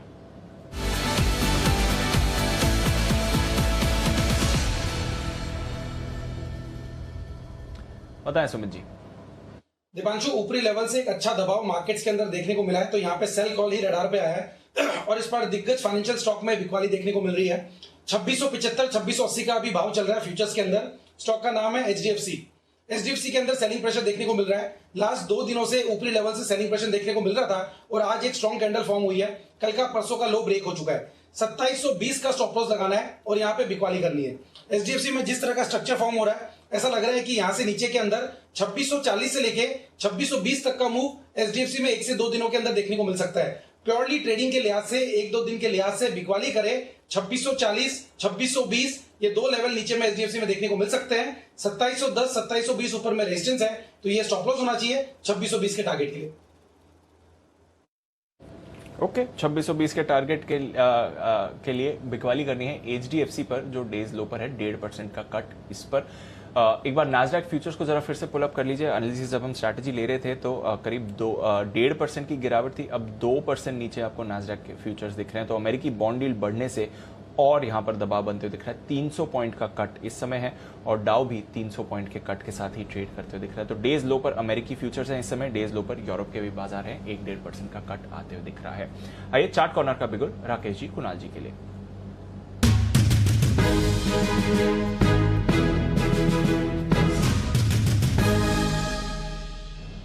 बताएं सर। दीपांशु, हमारा चार्ट कॉर्नर पिक है, बिकवाली की राय है। इन्फो एज यानी कि नौकरी पे बिकवाली की राय है। इसमें एक ब्रेकडाउन देखने को मिल रहा है। स्टॉक ने एक ऊपर चलने की कोशिश करी थी, 50 डे मूविंग एवरेज को क्रैक नहीं कर पाया था और आज एक नेगेटिव क्रॉसओवर, साथ में चार्ट के ऊपर एक नीट क्लीन क्लियर ब्रेकडाउन देखने को मिल रहा है। ओवर टू कुणाल जी। देखिए, एक टॉपिंग आउट पैटर्न यहां पर बनता हुआ चार्ट पर नजर आ रहा है। एक एवरेज से रिजेक्शन पाकर स्टॉक ब्रेकडाउन दे रहा है, तो यहां पर बिकवाली करने की हमारी राय है। 5515 जब तक पार ना हो तब तक स्टॉक में अब ताकत नहीं आएगी, तो 5500 के स्टॉप लॉस से शॉर्ट करें नौकरी को। पहला टारगेट होगा 5250, 5250 का पहला टारगेट। इवेंचुअल टारगेट 50-50, 50-50 का होगा। बिकवाली की राय है नौकरी में। ओके, तो इन्फो एज पर करनी है आपको बिकवाली। एक एक करके आपके लिए सेल कॉल्स आती हुई दिख रही हैं। नजर रखेंगे यहाँ पर। थोड़ा बाजार का मूड, माहौल, मोमेंटम इस समय बिगड़ते हुए आपको दिख रहा है। RBL बैंक, इस पर रखिए नजर। आज ये भी कमजोर है। हालांकि रेगुलेटरी ही अपडेट है। थोड़ी कैपिटल रेजिंग करने वाले हैं, करीब $10 करोड़ की। टियर 2 कैपिटल है, तो उतना ज्यादा इंपॉर्टेंट नहीं है, बट डेफिनेटली RBL बैंक क्योंकि खबरों में काफी रहा है लेटली और एक निचले स्तरों से रिबाउंड भी है, तो इसके लिए हाईलाइट करना जरूरी है। RBL बैंक नजर रखिए, आज कमजोरी दिखाता हुआ 3.5% की। आइए बजाज ऑटो, इस पर करते हैं फोकस, क्योंकि आने वाले हैं इसके नतीजे और कैसे रहेंगे नतीजे, किस तरह की होगी परफॉर्मेंस, जानते हैं कुशल के साथ। कुशल बताइए। बिल्कुल, तो नंबर्स जो हैं कमज़ोर साइड पर एक्सपेक्ट करके चल रहे हैं, क्योंकि सबसे पहले तो आप देखिए जो वॉल्यूम डिग्रोथ होती हुई दिखी है, करीब 9.6% की गिरावट जो है यहाँ पर होने से कहीं ना कहीं जो इम्पैक्ट है कंपनी की आय पर आता हुआ दिख सकता है। और उस वजह से हालांकि प्राइसेस बढ़ी है, तो इस वजह से ऑलमोस्ट फ्लैट जो है कंपनी की आय रह सकती है 9010 करोड़ पर। साथ ही कंपनी का जो कामकाजी मुनाफा है वहाँ पर एक डीप कट आ सकता है। जिस तरह से कॉस्ट इन्फ्लेशन आती हुई दिखी है, तो 1730 करोड़ पिछले साल था, इस बार स्टैंडअलोन जो कामकाजी का जो मुनाफा है वो 1287 करोड़ पर हम अनुमान करके चल रहे हैं। साथ ही कंपनी की मार्जिन्स 19.4% के मुकाबले इस बारी 14.3-14.5% की रेंज में हमारी एक्सपेक्टेशंस है। और अंत में मुनाफे को देखें अगर आप तो करीब 26-26.5% की गिरावट के साथ मुनाफा जो है 1150 करोड़ के लगभग आता हुआ नजर आ सकता है। तो डेफिनेटली ओवरऑल नंबर्स जो हैं वो तो कमजोर साइड पर देखने को मिल सकते हैं, पर यह जरूर देखना होगा कि एक्सपोर्ट बिक्री पर आगे के लिए कंपनी की क्या कमेंट्री रहती है और खासकर जिस तरह से वापस से इकोनॉमी और अनलॉकिंग होते हुए दिखी है, 3 व्हीलर को लेकर कंपनी का क्या कहना है और ईवी पर कंपनी की क्या रणनीति है। आपने देखा कि यहां पर लगातार जो है कंपनी अब कैपेक्स करती हुई नजर आ रही है नई ईवी यूनिट सेटअप करने के लिए। तो ये है आपके लिए बजाज ऑटो, इस पर आप रखिएगा नजर, देखते हैं किस तरह के नतीजे आएंगे। 3400 के लेवल पर है, आज थोड़ा सुस्त है बाजार की गिरावट के साथ, ये भी काउंटर वीक ही बनते हुए दिखा है। तो बजाज ऑटो इस पर करेंगे नजर। इनफैक्ट एक चार्ट चेक भी ले लिया जाए वागले साहब से। वागले साहब, बजाज ऑटो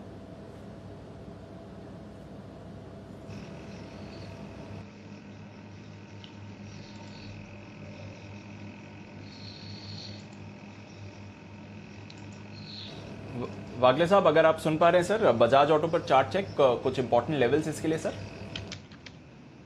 जी दीपांशु, बजाज ऑटो मेरे हिसाब से 3400 का लेवल अभी अभी ब्रेक हो रहा है, तो डाउनसाइड देखने को मिलेंगे। कम से कम 50 रुपए की 3340 3350 तक की डाउनसाइड देखने को मिलनी चाहिए। आप शॉर्ट करेंगे यहाँ पर मे भी 10 रुपए की रेंज होगी, 3440 का स्टॉप लॉस, लेकिन मुझे 3300 ब्रेक होते हुए दिखता नहीं, इतना ज्यादा वीक नहीं है। ओके, तो 3300 सपोर्ट है, यहाँ से ज्यादा दूर नहीं है सपोर्ट, तो नजर रखिएगा बजाज ऑटो पर। नतीजों से पहले थोड़ा कमजोर, थोड़ा सुस्त है ये काउंटर। बट एक स्टॉक जहां पर बड़ा ब्रेकडाउन आ रहा है, फर्स्ट सोर्स। सुमित जी इस पर राय दें, विप्रो आपने पकड़ा था सेलिंग के लिए, फर्स्ट सोर्स पर क्या व्यू है? 6.5% का कट इस पर। दीपांशु, सभी आईटी स्टॉक्स के अंदर ऐसा दबाव और ऐसा सेलिंग प्रेशर देखने को मिल रहा है। फर्स्ट सोर्स के अंदर भी लास्ट 15 से 20 दिनों के लो टूटे हैं और 200 डीएमए लेवल भी आज टूटा है और सडन सेलिंग देखने को मिली है। 160 से 155 रुपए तक के लेवल देखने को मिल सकते हैं, वहां पे बाइंग देख सकते हैं। फिलहाल एक बार बाइंग के लिए वेट करें। 160 155 तक के लेवल फर्स्ट सोर्स के अंदर नीचे में देखने को मिल सकते हैं। ओके, 160 155 के लेवल्स के लिए फर्स्ट सोर्स, इस पर आप रखिए नजर। गिरावट थोड़ी और इस पर आ सकती है। एक कट आ रहा है इंडसइंड बैंक पर, बाकी बैंक्स होल्ड आउट कर रहे थे, अब वो भी नेगेटिव टेरिटरी में आते हुए दिख रहे हैं ज्यादातर बैंक्स, पर इंडसइंड बैंक पर एक बड़ा कट है और डेज लो पर ये काउंटर ट्रेड करते हुए दिख रहा है। बंसल जी जरा इंडसइंड के चार्ट को देखिए, 900 का सपोर्ट होल्ड करेगा या ये भी अब वीक लगता है?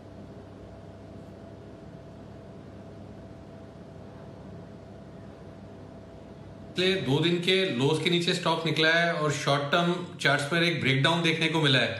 तो टेक्निकली दीपांशु 900 के लेवल्स के टूटने की संभावना ज्यादा है, तो जिन्होंने ले रखा है लॉन्ग पे से निकलने की राय है।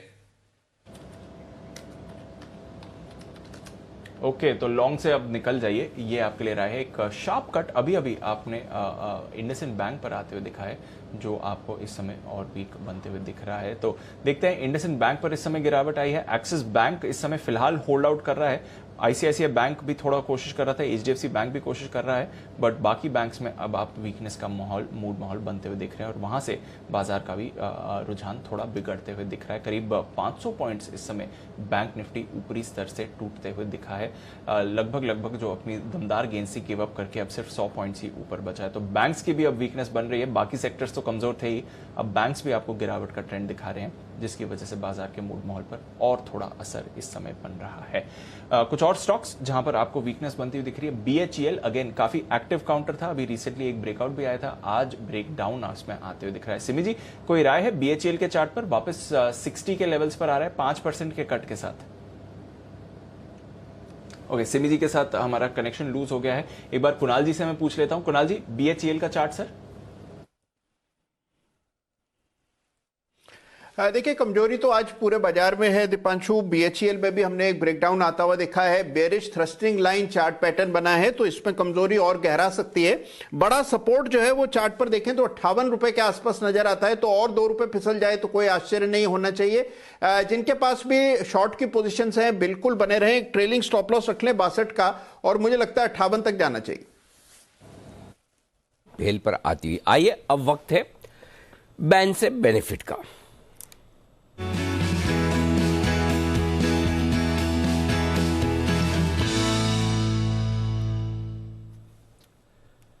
आशीष हमारे साथ तैयार। आशीष, कोई एंट्री? सर बिल्कुल एंट्री है, प्रोबेबिलिटी बाहर तो कोई आ नहीं रहा फिलहाल। BHEL एक ऐसा स्टॉक है जिसकी मार्केट वाइड पोजीशन अगर आप देखें तो 95% के आंकड़े को क्रॉस कर गए हैं, प्रिसाइजली 99.14% है। तो BHEL जो है पक्का बैन में आ रहा है, बाकी के जो 5 स्टॉक बैन में है वो बैन में बने रहेंगे। ओके, तो ये है आपके लिए 5 के 5 बैन में बने रहेंगे और एक एंट्री BHEL की और होती हुई इस वक्त आपके लिए।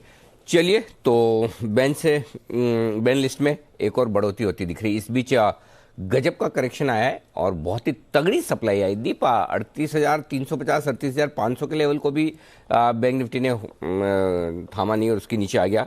निफ्टी तो देखिए 18,200 छोड़िए 18,125 भी गया। अब अगला जो इंपॉर्टेंट सपोर्ट लेवल निफ्टी के लिए निकल कर आता है वो 18,050 का आता है, 18,050-55 के आसपास का आता है। और बैंक निफ्टी के लिए अगला इंपॉर्टेंट सपोर्ट 38,125 38,135 इस रेंज में है, यानी 50-75 पॉइंट की और यहाँ से हल्की फुल्की कमजोरी आज के लिए हो सकती है। 18,125 जो सपोर्ट लेवल है, तो अपने सपोर्ट लेवल, दिन के सपोर्ट लेवल के आसपास आ चुका है निफ्टी बैंक निफ्टी। तो मेरे ख्याल से आखिरी 20 मिनटों में अब यहाँ पर गिरावट थोड़ी थमनी चाहिए, रुकनी चाहिए, ये हो सकता है। आइए सुमित जी तैयार है कैश का ऑप्शन।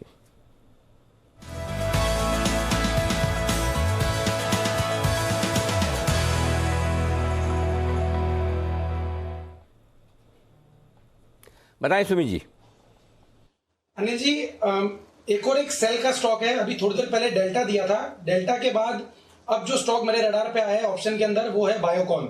बायोकॉन में गिरावट देखने को मिल रही है। बायोकॉन मेरे को लग रहा है यहां से एक अच्छा फॉल दिखा सकता है। 345 वाला पुट अभी CMP पे ट्रेड कर रहा है 7 रुपए 25 पैसे।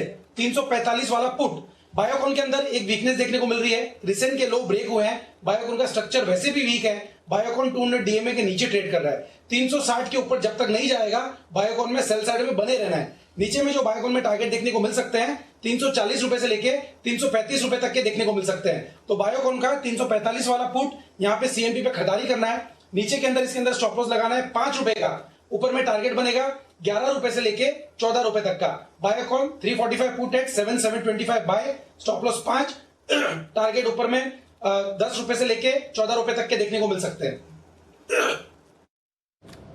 ओके, तो बायोकॉन पर अब बिकवाली की राय, और बिकवाली आप पुट के जरिए कर सकते हैं। तो खरीदें एसेंशली बायोकॉन का पुट 345 का, ये इस समय है सुमित जी की राय। देखते हैं वागले से आपको क्या है पसंद ट्रेड के लिए। बिगुल वागले का वंडर।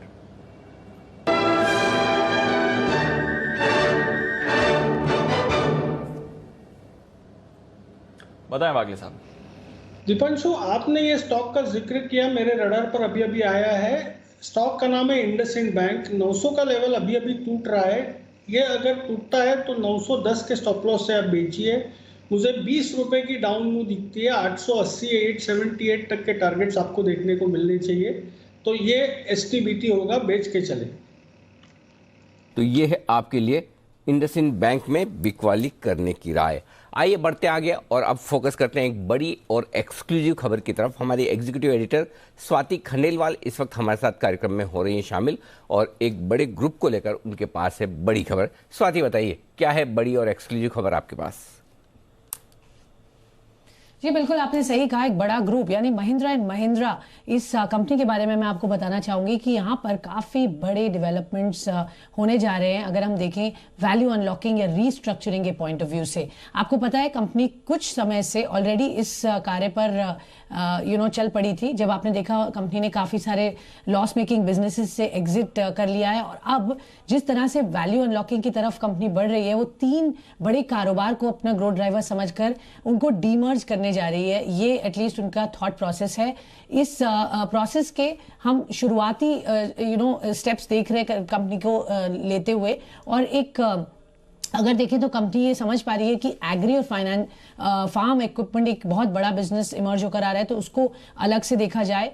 इसी के साथ ऑटोमोबाइल ऑफ कोर्स उनका जो ऑलरेडी एग्जिस्टिंग बिजनेस है वो तो है ही, बट इलेक्ट्रिक मोबिलिटी इसको एक अलग स्पिन ऑफ करके अलग से एंटिटी बनाई जाए। इसके लिए कुछ पार्टनर्स भी वो ओपन है टाई अप करने के लिए, ग्लोबल पार्टनर्स जो आना चाहें। तो इलेक्ट्रिक मोबिलिटी एक थीम है जिसको वो अनलॉक करना चाहती है। और ऑफ कोर्स तीसरी हम जानते हैं कि रिटेल बिजनेसेस, काफी सारे उनके बिजनेसेस हैं जो अब मैच्योर हो गए हैं, जिनको अब कंपनी अलग करने की बात कर रही है।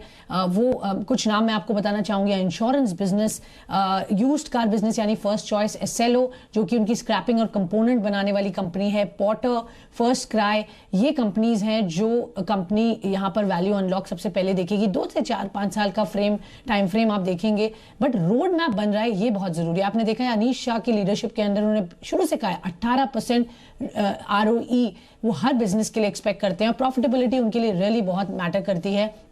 शुरुआत से वो इसी काम पर लगे हुए हैं, not spreading themselves too thin, बहुत फोकस करके एक एक कोर बिजनेस पर ध्यान दिया जाए और उनकी वैल्यू मैक्सिमाइज की जाए। तो इसी डायरेक्शन में अगर आप देखिए तो महिंद्रा एंड महिंद्रा जो अभी एक तरह से होल्डिंग कंपनी है बहुत सारे बिजनेसेस की, उसमें से कुछ इंपॉर्टेंट बिजनेसेस डीमर्ज होंगे और फिर उनकी वैल्यू अनलॉक होगी। तो इस थॉट प्रोसेस से कंपनी चल पड़ी है। इसके फाइनल अनाउंसमेंट्स आते जाएंगे, बट मैं आपको बता दूं कि एट द बोर्ड लेवल ये एक तरह से रोड मैप पूरी तरह तैयार हो गया है।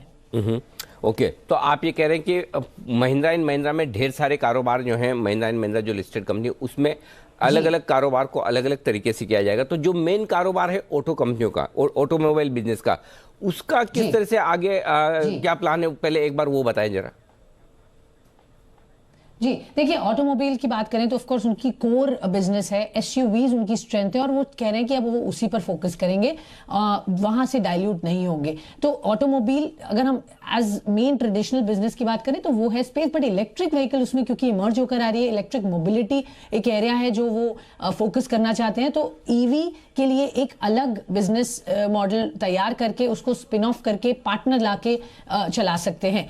एग्री, अगेन आप देखिए वर्ल्ड की लार्जेस्ट ट्रैक्टर कंपनी है महिंद्रा एंड महिंद्रा, और वहां पर एग्री और फार्म इक्विपमेंट की आपने देखिए जिस तरह से एक बूम है, रिक्वायरमेंट है, उसको देखते हुए कंपनी को लगता है कि इसकी भी एक अलग से सेपरेट वैल्यू अनलॉक की जरूरत है। बहुत सारे उन्होंने एक्विजिशंस किए, आपको पता है यूरोप में इसी स्पेस में, और इसी को वो स्ट्रेंथन करना चाहते हैं, जिसको अलग करने की बात कर रहे हैं। और तीसरा, जैसे मैंने बताया, रिटेल बिजनेसेस, काफी सारे जो उनके B2C बिजनेसेस हैं, इंश्योरेंस, फर्स्ट चॉइस यानी यूज्ड कार, एसएलओ, स्क्रैपिंग वाला जो हमने बात की, फर्स्ट क्राई, पोर्टो, इन सबको अलग अलग लिस्ट भी करके अनलॉक करना चाहते हैं। तो अगले 2 से 5 साल में एक एक करके हर कंपनी की लिस्टिंग प्लान तैयार करेंगे। तो बोर्ड के सामने जो एक रोड मैप तैयार करा जा रहा है, उसके बारे में मैं आपको एक ग्लिम्स दे रही हूं, किस तरीके के थॉट प्रोसेस है और क्या उनका वहां पर प्लान है। ओके, तो बड़ा डेवलपमेंट आ रहा है महिंद्रा ग्रुप के लिए, वैल्यू क्रिएशन की बात कर रहे हैं और फिर सेपरेटली इन कारोबारों को लिस्ट भी किया जाएगा। अनिल जी, कैसे समझे इसे? हिडन वैल्यू निकल कर आएगी कंपनी में अगर ये कारोबार की वैल्यू अनलॉकिंग करते हैं, कैसे देख रहे हैं सर आप इसे? बिल्कुल दीप, इसमें कोई डाउट ही नहीं, क्योंकि महिंद्रा एंड महिंद्रा में इस वक्त ढेर सारे बिजनेसेस हैं, और अगर किसी को एक सिर्फ ऑटोमोबाइल बिजनेस खरीदना है तो उसमें ऑटोमोबाइल में भी एक तरफ आपके ट्रेडिशनल ऑटोमोबाइल बिजनेस है और दूसरा इलेक्ट्रिक व्हीकल्स या फिर मोबिलिटी बिजनेस जो है वो अलग अलग हो जाते हैं। अगर इन दोनों को अलग अलग करता है तो जाहिर सी बात है कि उनके लिए एक अच्छी वैल्यू अनलॉकिंग होगी। फार्म से रिलेटेड जो बिजनेसेस है, ट्रैक्टर और दूसरे एग्रीकल्चर रिलेटेड बिजनेस है, वो एक जगह जा सकते हैं, जिससे कि जिनको उस पर फोकस करना है। इंटरेस्टिंग चीज़ ये कि बहुत कम लोगों को पता है कि कई सारे ऐसे B2C बिजनेसेस है जिसमें महिंद्रा बड़े एग्रेसिव हैं। First cry, second hand car का जो उनका बिजनेस है, स्क्रैपिंग सेंटर्स का जो उनका बिजनेस है, तो मेरे ख्याल से ये जो बोर्ड करने की कोशिश कर रहा है वो ये कर रहा है कि अलग अलग बिजनेसेस को अलग अलग कर दीजिए। और वैसे आपने देखा भी है दीप, लगभग सारे बड़े ग्रुप्स एक एक करके रिस्ट्रक्चरिंग करके अलग अलग बिजनेसेस को लिस्ट करवा रहे हैं। उससे फ़ायदा ये होता है कि जिस तरह के इन्वेस्टर को जिस बिजनेस में इंटरेस्ट है उन्हें वो मिले, उन्हें एक साथ सारे बिजनेस ना लेना पड़े। और जब भी इस तरह की चेंज ऑफ मैनेजमेंट होता है, आपने देखा कि टाटा ग्रुप में चेंज ऑफ मैनेजमेंट हुआ, चंद्रशेखरन साहब आए तो उन्होंने बहुत ही अलग तरह के बदलाव किए, ग्रुप की क्या वैल्यू बनी। अब अनीश शाह साहब यहाँ पर आए हैं तो वो उस पर पिछले साल भर से काम कर रहे हैं, और ये साल भर से काम करने के बाद अब रिजल्ट आते हुए दिख रहे हैं। L&T में आपने देखा किस तरह से एक एक करके आज L&T technology services, L&T infotech, ये कंपनियां क्या बड़ी हो गई हैं। तो जैसे जैसे एक एक करके कंपनियों को अलग अलग करके जब आप लिस्ट करवाते हैं, डीमर्ज करते हैं, तो ऑटोमेटिकली मार्केट को समझ में आता है कि मुझे इन्वेस्ट करना है तो किस कंपनी में करना है, कहाँ करना है। तो आई थिंक ये एक बड़ा डेवलपमेंट है जो होने जा रहा है, और आई एम श्योर कि ये इस साल की अगर ये डेवलपमेंट होते हैं जैसा स्वाति बता रही है, एक चीज़ मैं कह सकता हूँ दीप की, इस साल की ये सबसे बड़ी कॉर्पोरेट स्टोरी हो सकती है। इसको अंडरलाइन करके सुनिएगा। अगर महिंद्रा ग्रुप में इस लेवल के बड़े बदलाव और बड़ी स्टोरी बनती है तो ये इस साल की सबसे बड़ी कॉर्पोरेट स्टोरी बन सकती है महिंद्रा ग्रुप की, अगर डीमर्जर और इस तरह की रिस्ट्रक्चरिंग होती है। एक बार चोपड़ा साहब से भी इस पर राय ली जाए। चोपड़ा साहब बताएं सर।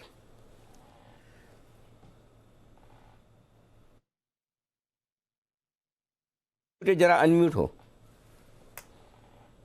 मैं इसमें एक और चीज ऐड करना चाहूंगा कि जो डीमर्जर में नो डाउट वैल्यू अनलॉकिंग होती है, इसमें जो बेसिकली आप अपना रिस्क को भी डाइवर्सिफाई कर रहे हैं। कई बार ऐसा होता है कि एक ही कंपनी में कुछ ऐसी घटना घट जाती है या कोई ऐसी कुछ इशू हो जाता है जिसकी वजह से पूरी की पूरी कंपनी सफर करती है। आईटीसी इसका एक क्लासिकल एग्जांपल है। अगर सिगरेट्स पे एक्साइज का कुछ बढ़ोतरी होती है तो पूरा का पूरा जो होटल बिजनेस है या कपड़े का व्यापार है, सारे व्यापार सफर करते हैं। तो डी रिस्किंग भी एक बहुत ज़रूरी कॉर्पोरेट स्ट्रैटेजी है और मुझे लगता है कि बहुत सारे समूहों में अब जो रिस्ट्रक्चरिंग चल रही है और जिस तरीके से वो अपने बिजनेसेस को वैल्यू अनलॉक करना चाहते हैं, पीछे रिलायंस के बारे में भी ये खबर आई थी कि उसके अंदर डीमर्जर हो सकता है, कुछ बिजनेसेस अलग किए जा सकते हैं। तो एक अच्छी मैं कहूँगा बहुत पॉजिटिव खबर है महिंद्रा एंड महिंद्रा के लिए। और निश्चित रूप से जिस भी बिजनेस में हम लोग निवेश करना चाहते हैं तो एक पिन पॉइंटेड एक आप उस बिजनेस में निवेश कर सकते हैं। तो डी रिस्किंग के साथ साथ वैल्यू अनलॉकिंग भी है, तो दोनों चीजें साथ साथ होती हैं अनिल जी मेरे हिसाब से। एब्सोल्युटली, डी रिस्किंग के साथ साथ वैल्यू अनलॉकिंग भी है। नजर रखिए, महिंद्रा ग्रुप का बड़ा वैल्यू अनलॉकिंग प्लान है। ये हमारे लिए आपके लिए एक्सक्लूसिव खबर इस समय, और एक्शन में भी आपको दिखेंगे काउंटर। बाजार की वीकनेस देखें तो इस समय एकदम स्टेबल है ये स्टॉक, बट बाजार है कमजोर। और थोड़ी देर में अनिल जी से फाइनल मार्केट स्ट्रैटेजी भी लेंगे। आइए उससे पहले एक कॉल दे रही है सिमी जी, बिगुल सिमी के नॉन स्टॉप शेयर्स।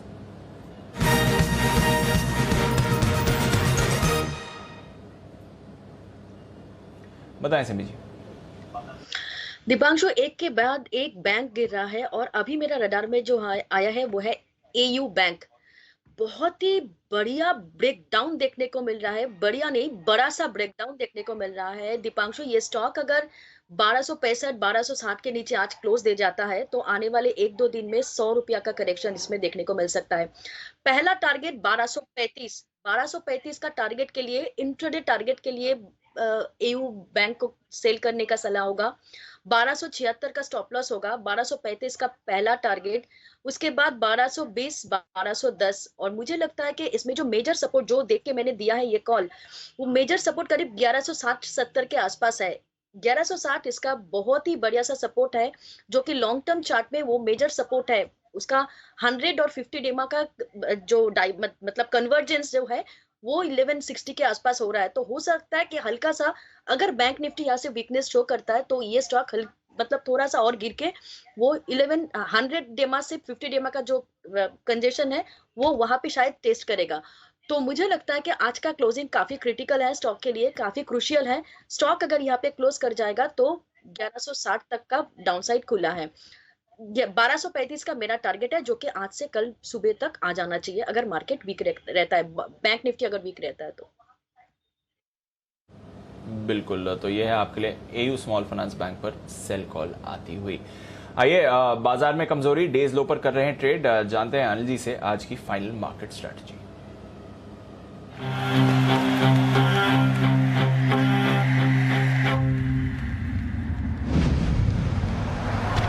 कभी कभी खुशी के लिए एक उदाहरण ही काफी है। ईबिक्स कैश हर खुशी के लिए काफी है।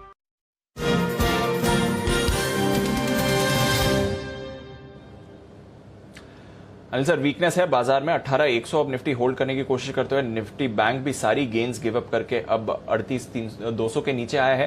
ग्लोबल मार्केट्स की मैं बात करूं सर तो यूएस बॉन्ड डील के बढ़ने से ही दबाव बना हुआ है। 1.8% के स्तर पर है US bond deal. Dow futures 250 points नीचे, नैस्डैक फ्यूचर्स में आप करीब 2% की गिरावट इस समय देख रहे हैं। कच्चा तेल 7 साल की ऊंचाई पर और आज डॉलर भी स्ट्रेंथन हुआ है रुपए के मुकाबले। क्या करके जाना है सर? देखिए दीप, पहली चीज़ तो ये समझ लीजिए कि एक अच्छा हेल्दी करेक्शन हो गया। 18,350 18,425 आज आपको शॉर्ट रेंज दी थी, एग्जैक्टली 18,350 से घुमा है। 38,850 से बैंक निफ्टी भी घुमा है। देखिए आज दोनों ही चीज़ ट्रेडिंग रेंज का ऊपर और नीचे का एंड दोनों ही बैंक निफ्टी ने दिखा दिया। 38,025 38,125 सपोर्ट जो है वहाँ पर भी आ गए। 38,725 38,850 ऊपर भी पहुंच गया। तो जो 1 घंटे पहले आप मुझे पूछ रहे थे, मैं ऊपर 2 बजे 2:30 बजे ऊपर में बुलिश नहीं था, अब मैं यहाँ पर बेरिश नहीं हूँ। अब मुझे ख़राब नहीं लगता।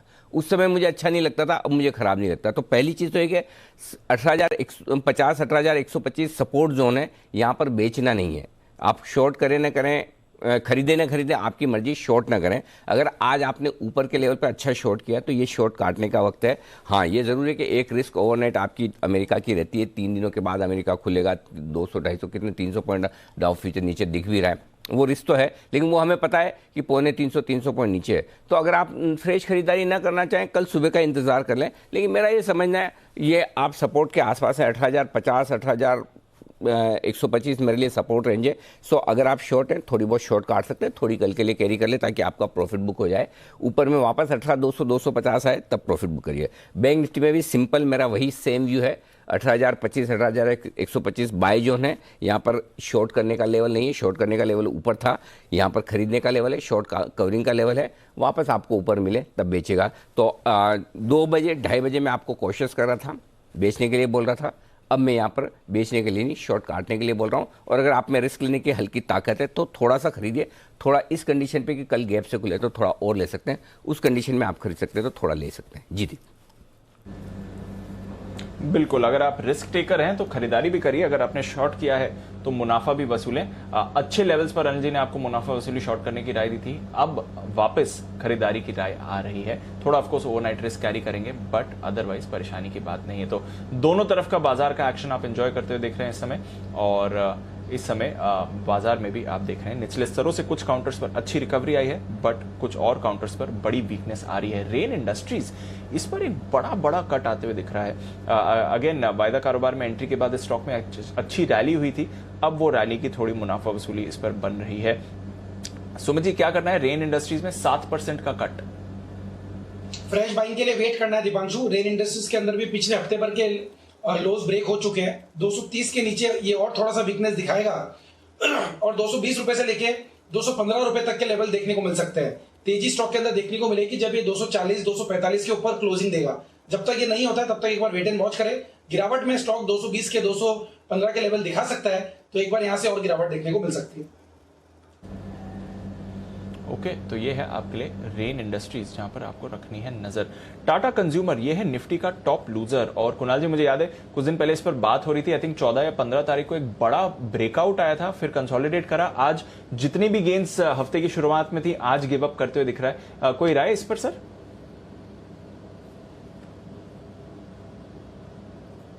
काफी वॉलेटाइल हो गया है ये 2-3 सत्र पहले, जैसा आप कह रहे हैं कि एक बड़ा फ्लेयर अप हुआ था, नीचे एक बहुत अच्छा बेस बना था, एवरेजेस के ऊपर भी बंदी आई और आज हम देख रहे हैं पूरा टर्न अराउंड होता हुआ दिख रहा है। लेकिन जो अच्छी बात है वो ये है कि 720 रुपए के आसपास, 700 से 720 के बीच में बड़ा सपोर्ट स्टॉक को हासिल है। तो मुझे नहीं लगता कि कोई बहुत बड़ा रनवे फॉल देखने को मिलेगा। 720 से 700 के बीच में इसमें वापस स्थिरता लौट आएगी और उसके बाद हो सकता है काफी समय उन्हीं लेवल्स के आसपास बिताए। तो कोई बिकवाली की राय नहीं है, जिनके पास है बने रहे, 700 पर एक स्टॉप लॉस रख लें और थोड़ा इत्मीनान रखें। ओके, 700 पर एक स्टॉप लॉस रखिए, थोड़ा इत्मीनान रखिए, ये है आपके लिए राय। जहां तक टाटा कंज्यूमर की बात है, निफ्टी का टॉप लूजर है इस समय, कट इस पर आते हुए दिख रहा है। एनबीसीसी पर भी एक वीक मूव आते हुए दिख रहा है। वागले साहब, कोई राय? एनबीसीसी पर वापस फिसलकर 50 के लेवल्स पर आ गया है।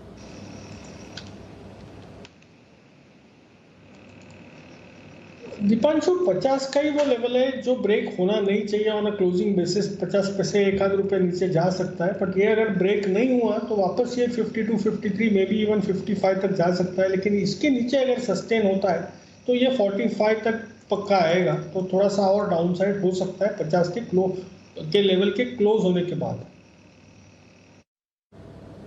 ओके, तो ये है आपके लिए टाटा कंज्यूमर इस समय। निचले स्तरों से कुछ काउंटर्स में रिकवरी है। क्रॉम्पटन ग्रीव्स कंज्यूमर, जरा इस काउंटर पर एक बार डालिए नजर। निचले स्तरों से लगभग 4% की रिकवरी आपको इस समय आती हुई दिख रही है। कुछ तो चल रहा है, हालांकि कमजोर है, 2% का कट ही आपको दिखेगा, बट निचले स्तरों से एक smart recovery Crompton Greaves consumer के चार्ट्स पर आती हुई दिखी है। तो इस पर नजर रखेंगे जहां तक एक्शन का सवाल है। एक और काउंटर जहां पर थोड़ी पॉजिटिविटी आज बनी हुई है, चोला इन्वेस्टमेंट। नितिन जी, इस पर कोई राय? होल्ड आउट करते हुए दिख रहा है। इनफैक्ट वायदा कारोबार का टॉप गेनर है, 2% ऊपर ही, बट जो बाजार ऊपर से इतनी तेज गिरा हो इसमें भी होल्ड आउट कर रहा है। कोई राय चोला इन्वेस्टमेंट के चार्ट पर? चोला इन्वेस्टमेंट में वॉल्यूम्स आज काफी ज्यादा हैं और इसमें 600 का स्टॉप लॉस रख करके होल्ड करना चाहिए। नेक्स्ट टारगेट 630 635 के बन सकते हैं। और अगर आप देखेंगे तो वॉल्यूम्स ठीक है आज, तो उस हिसाब से लग रहा है कि आज का लो जो है वो करीब 600 है, वही स्टॉप लॉस रख के 630-35 तक होल्ड करना चाहिए। ओके, 630 635 के लेवल्स के लिए होल्ड करना है। ये है आपके लिए चोला इन्वेस्टमेंट, एक स्टॉक जिसने आज होल्ड आउट करा है। Axis, ICICI Lombard, Godrej consumer, doctor Reddy's और नेस्ले, साथ ही एचडीएफसी बैंक, इन काउंटर्स ने भी होल्ड आउट किया है। बट एक बड़ा ब्रेकडाउन आया है अंबुजा सीमेंट के चार्ट पर भी। डेज लो पर ये बंद होने के लिए तैयार है और हमने देखा था अल्ट्राटेक के बाद अंबुजा में एक इंटरेस्ट आया था। रैमको इंडिया सीमेंट्स में भी आज बड़ा ब्रेकडाउन है। अंबुजा सीमेंट, सिमी जी कोई राय इसके चार्ट पर? 6.5% का कट और अभी अभी एक और फ्रेश बिकवाली आती हुई दिख रही है। दीपांशु, स्टॉक में करेक्शन है तो थोड़ा सा आज के लिए तो अवॉइड करने का ही सलाह होगा। और मुझे लगता है कि अगर किसी ने पोजीशन होल्ड पर अभी भी है तो मुझे लगता है कि एक स्टॉप लॉस उनका शायद ट्रिगर हो गया होगा, क्योंकि मुझे लगता है कि मेजर जो ब्रेकडाउन हो 385-86 जब ब्रेक किया है तभी इसमें आया है। अब नेक्स्ट सपोर्ट के लिए इंतजार करना पड़ेगा दीपांशु, और वो सपोर्ट 370 से 368 के बीच में है। तो मुझे करंट लेवल पर कोई भी खरीदारी करने का सलाह देना नहीं है। मुझे लगता है कि थोड़ा सा वेट करें। लॉन्ग टर्म के लिए जिन्होंने होल्ड किया उनको मैं होल्ड करने का ही सलाह दे रही हूँ, पर नई खरीदारी थोड़ा सा लो लेवल पर करने से ही बेहतर होगा और करंट लेवल से थोड़ा सा अवॉइड करना ही बेहतर होगा। थोड़ा सा सेंटिमेंट ठीक हो जाए उसके बाद ही एंट्री लेना पड़ेगा। एब्सोल्युटली, तो अब थोड़ा इंतजार करेंगे सेंटिमेंट ठीक होने का। आज एक बड़ा कट हुआ, अच्छी बात है, 18,100 के नीचे गया, बट अब क्लोजिंग उसके ऊपर करने की कोशिश बाजार करते हुए दिख रहा है। निफ्टी बैंक ऊंचाई से फिसलकर सारी गेन्स गिव अप कर एकदम सपाट बंद होते हुए दिख रहा है 18,200 के करीब। कहां था सबसे ज्यादा दबाव? मारुति टॉप लूजर आपका 4% के कट के साथ, साथ ही टाटा कंज्यूमर यहां पर भी 4% की कमजोरी। अल्ट्राटेक कल नतीजों के बाद पॉजिटिव रिएक्शन पर आज 0.4% नीचे। Eicher, tech Mahindra, HCL technologies यहां पर भी गिरावट। एलएनटी, विप्रो, आईटीसी यहां पर भी वीकनेस देखी। डिवीज लैब भी करीब 2.25% नीचे बंद होते हुए दिख रहा है। तो स्टॉक्स जहां पर मोमेंटम था वो आज अपना मोमेंटम गिव अप करते हुए दिख रहे हैं, स्पेशली ऑटो और सीमेंट, साथ ही metal counters, JSW steel, Tata steel दोनों में कट है। टाटा मोटर्स भी वीक दिखा। सिर्फ 6 निफ्टी स्टॉक्स हैं जो पॉजिटिव टेरिटरी में रहे। Axis bank top gainer, HDFC bank, ICICI bank, Kotak, साथ ही रेड्डीज, आईओसी यहां पर थोड़ा अटेम्प्ट था होल्ड आउट करने का, बट उसके अलावा पूरे बाजार में वीकनेस देखी। वायदा कारोबार में डीप कट रेन इंडस्ट्रीज पर 7% का आते हुए दिखा। अंबुजा सीमेंट 7% नीचे, इंडिया सीमेंट्स 6% नीचे, रैमको एसीसी में भी 5 से 6% की गिरावट आपको दिखी। अपोलो हॉस्पिटल सुबह से ही कमजोर, 6% का cut. Hindustan copper, first source solution, doctor Lal, IEX, Info Edge, BHEL वायदा कारोबार के बैन में आ सकता है ये। Delta corp, metropolis, Glenmark, DLF, Dalmia Bharat textiles यहां पर भी वीकनेस आपको दिखी। चोला इन्वेस्टमेंट, आईसीआईसीआई लोम्बार्ड और साथ ही कोलगेट यहां पर आपने थोड़ी सी स्ट्रेंथ बनती हुई दिखी। बट ओवरऑल अनिल जी सिर्फ 10 वायदा कारोबार के स्टॉक्स पॉजिटिव टेरिटरी में क्लोज होते हुए, otherwise deep cut. Index level पर कट, मिड कैप इंडेक्स में 2% की कमजोरी। अच्छी बात है कि सर 18,100 के ऊपर प्रोविजनल क्लोज है और 38,200 पर बैंक निफ्टी के प्रोविजनल क्लोज है, बट आज ऊंचाई से स्पेशली आखिरी आधे 1 घंटे में काफी तेज गिरावट सर। तो दीप बिल्कुल इसमें कोई डाउट नहीं कि तेज गिरावट आती हुई दिखी है। और मज़े की बात यही है कि आप देखिए ट्रेडिंग रेंज के दोनों सिरे ऊपर और नीचे के आज निफ्टी ने छूकर आपको बता दिया कि क्यों बाजार को इसलिए अनप्रेडिक्टेबल माना जाता है इंट्राडे में इस तरह के ओवरनाइट इस तरह के करेक्शन। और इसलिए मैं बार बार बोलता हूँ जब आप बेचने के लिए लेवल देखो तो आप आसपास का मूड माहौल, सुबह 8 बजे मैं बोलता हूँ तो इसलिए नहीं बोलता कि आपको सेफ रहना है। अब हम सुबह यही बात करते हैं कि जब ट्रेडिंग रेंज का हायर एंड हो तो उस समय देखो डाउ फ्यूचर्स का क्या हाल है। अब अगर आपको डाउ फ्यूचर्स 200, 250, 300 पॉइंट नीचे 38,800 पर बैंक निफ्टी दिखे, आप तब नहीं बेचेंगे तो कब बेचेंगे? और वही कॉमन सेंस से आप देखिए किस तरह से आपके मुश्किल से 1 घंटे में ऊपर से 700-800 पॉइंट नीचे आता हुआ दिखा। तो ये कमाल है इस बाजार का, डेटा का और सारी इन्फॉर्मेशन को अगर आप मिक्स करके देखते हैं तो चलिए ठीक है। अब कभी न कभी तो करेक्शन आना ही है, एक तरफा तेजी के बाद में तो आता हुआ दिखा है 18,350 छूने के बाद में। Finally thank you very much, बंद हो गए हम और बड़े दिनों बाद एक ढंग का साइजेबल करेक्शन दिखा है। 195 पॉइंट नीचे बंद हुआ है निफ्टी 18,113 पर, 554 पॉइंट नीचे बंद हुआ है सेंसेक्स और बैंक निफ्टी पूरे 5 पॉइंट नीचे बंद हुआ है 38,210 पर। तो ये है आपके लिए आज की क्लोजिंग बैंक निफ्टी पर उतनी बुरी नहीं दिखेगी, निफ्टी पर थोड़ी ख़राब दिखेगी। ठीक है, इतने लंबे समय की तेज़ी के बाद एक हल्का फुल्का करेक्शन आना लाजमी था। ओके, एक सवाल अब बाजार बंद होने के बाद हमारे सारे एक्सपर्ट, बंसल जी क्या करेंगे कल, बाय सेल या नोटा? अनिल जी सेल करेंगे अनिल जी, लेकिन एक चीज बोलना चाहूंगा अनिल जी, आपने अभी बोला ना इस चैनल पे देखिए इतना कुछ मिलता है, तो अनिल जी आज जो आपने सुबह सुबह फर्स्ट हाफ में काम करा अनिल जी, बिल्कुल करमचंद एक जमाने में अनिल जी, हमारे जमाने में हाँ। सीरियल आता था तो उसकी याद आ गई अनिल जी मेरे को। अनिल जी मेरे यहाँ पर ड्रिलिंग की आवाज नहीं आई और आपको आ गई। मुझे तो शो खत्म होने के बाद पता चला कि वो आवाज मेरे यहाँ से आ रही थी। तो अनिल जी जो सब बोलते हैं ना कि आप पकड़ लेते हैं चीज को। मेरा ध्यान सब जगह रहता है, मैं वही सोचा आपको कैसे दिए। एक्चुअली उसकी वजह ये है कि देखा मेरा ध्यान है ना ये इधर उधर की चीज़ों में ज़्यादा रहता है, आपका ध्यान चार्ट पर फोकस है। बंसल जी आप महान हैं और आप इस सेंटेंस में बिल्कुल भी डाउट मत कीजिए, आप हैं एक्चुअली, ठीक है ना। तो आप एकदम काम में फोकस है, आप अपने काम में फोकस है चार्ट देखने में, मैं अपने काम में फोकस हूँ आपको देखने में, बाकी एक्सपर्ट क्या कर रहे हैं वो देखने में। तो हम दोनों अपना अपना काम बखूबी कर रहे हैं। कुणाल जी सही है ना? अनिल जी बिल्कुल सही है। अनिल जी एक और बात कहनी थी आपसे। अनिल जी अभी खिलौनों की चर्चा हो रही थी जी, तो अनिल जी देखिए खिलौनों के लिए तो ISI मार्क है अनिल जी, वीडियो गेम्स के लिए भी होना चाहिए अनिल जी कोई ना कोई मार्क। वीडियो गेम्स में बहुत हिंसा वगैरह हो रही है अनिल जी, हाँ तो ये इसको बात भी तो उठाइए सही। अनिल जी। बिल्कुल, बहुत अच्छा आइडिया आपने दिया, हमारी टीम इस पर काम करेगी, इस पर भी शो बनाएगी। बहुत ही अच्छा आइडिया कि क्या जिस तरह से खिलौनों पर तो ठीक है, खिलौने से ज़्यादा तो खतरनाक वो है वीडियो गेम्स। मतलब वो तो खाली थोड़े शरीर पर ही असर डालते जो ठीक भी हो सकता है, जो दिमाग पे डाले उसका क्या है ना। बहुत बढ़िया आइडिया कुणाल जी, मतलब गजब है, आपके पास हमेशा कुछ ना कुछ तैयार रहता है एकदम आइडिया। तो कुणाल जी की बात पर इस पर भी जरूर विचार किया जाएगा, इस पर भी एक शो बनाया जाएगा, जानने की कोशिश करेंगे क्या इस तरह का कोई कानून है, नहीं है तो बनाने की क्या ज़रूरत है, मतलब ज़रूरत तो ही है, कैसे बनाया जाए उसमें कोई डाउट ही नहीं। चलिए विदा लेने का वक्त है। दिल्ली के हमारे खास मेहमान आज दिल्ली के तो मतलब पूरे हम चार हैं एकदम, कुणाल जी, राकेश जी, चोपड़ा साहब और नितिन जी, आप सबका बहुत बहुत शुक्रिया। और मुंबई से हमारे सुमित जी हैं और वागले साहब है, आपका भी दिल से धन्यवाद। कोलकाता से सिमी जी हैं, सिमी जी का भी बहुत बहुत शुक्रिया हमारा साथ देने के लिए आज क्लोजिंग शो में। दीप और मुझे दीजिए इजाज़त, कल सुबह आप सबसे होगी फिर मुलाकात। नमस्कार।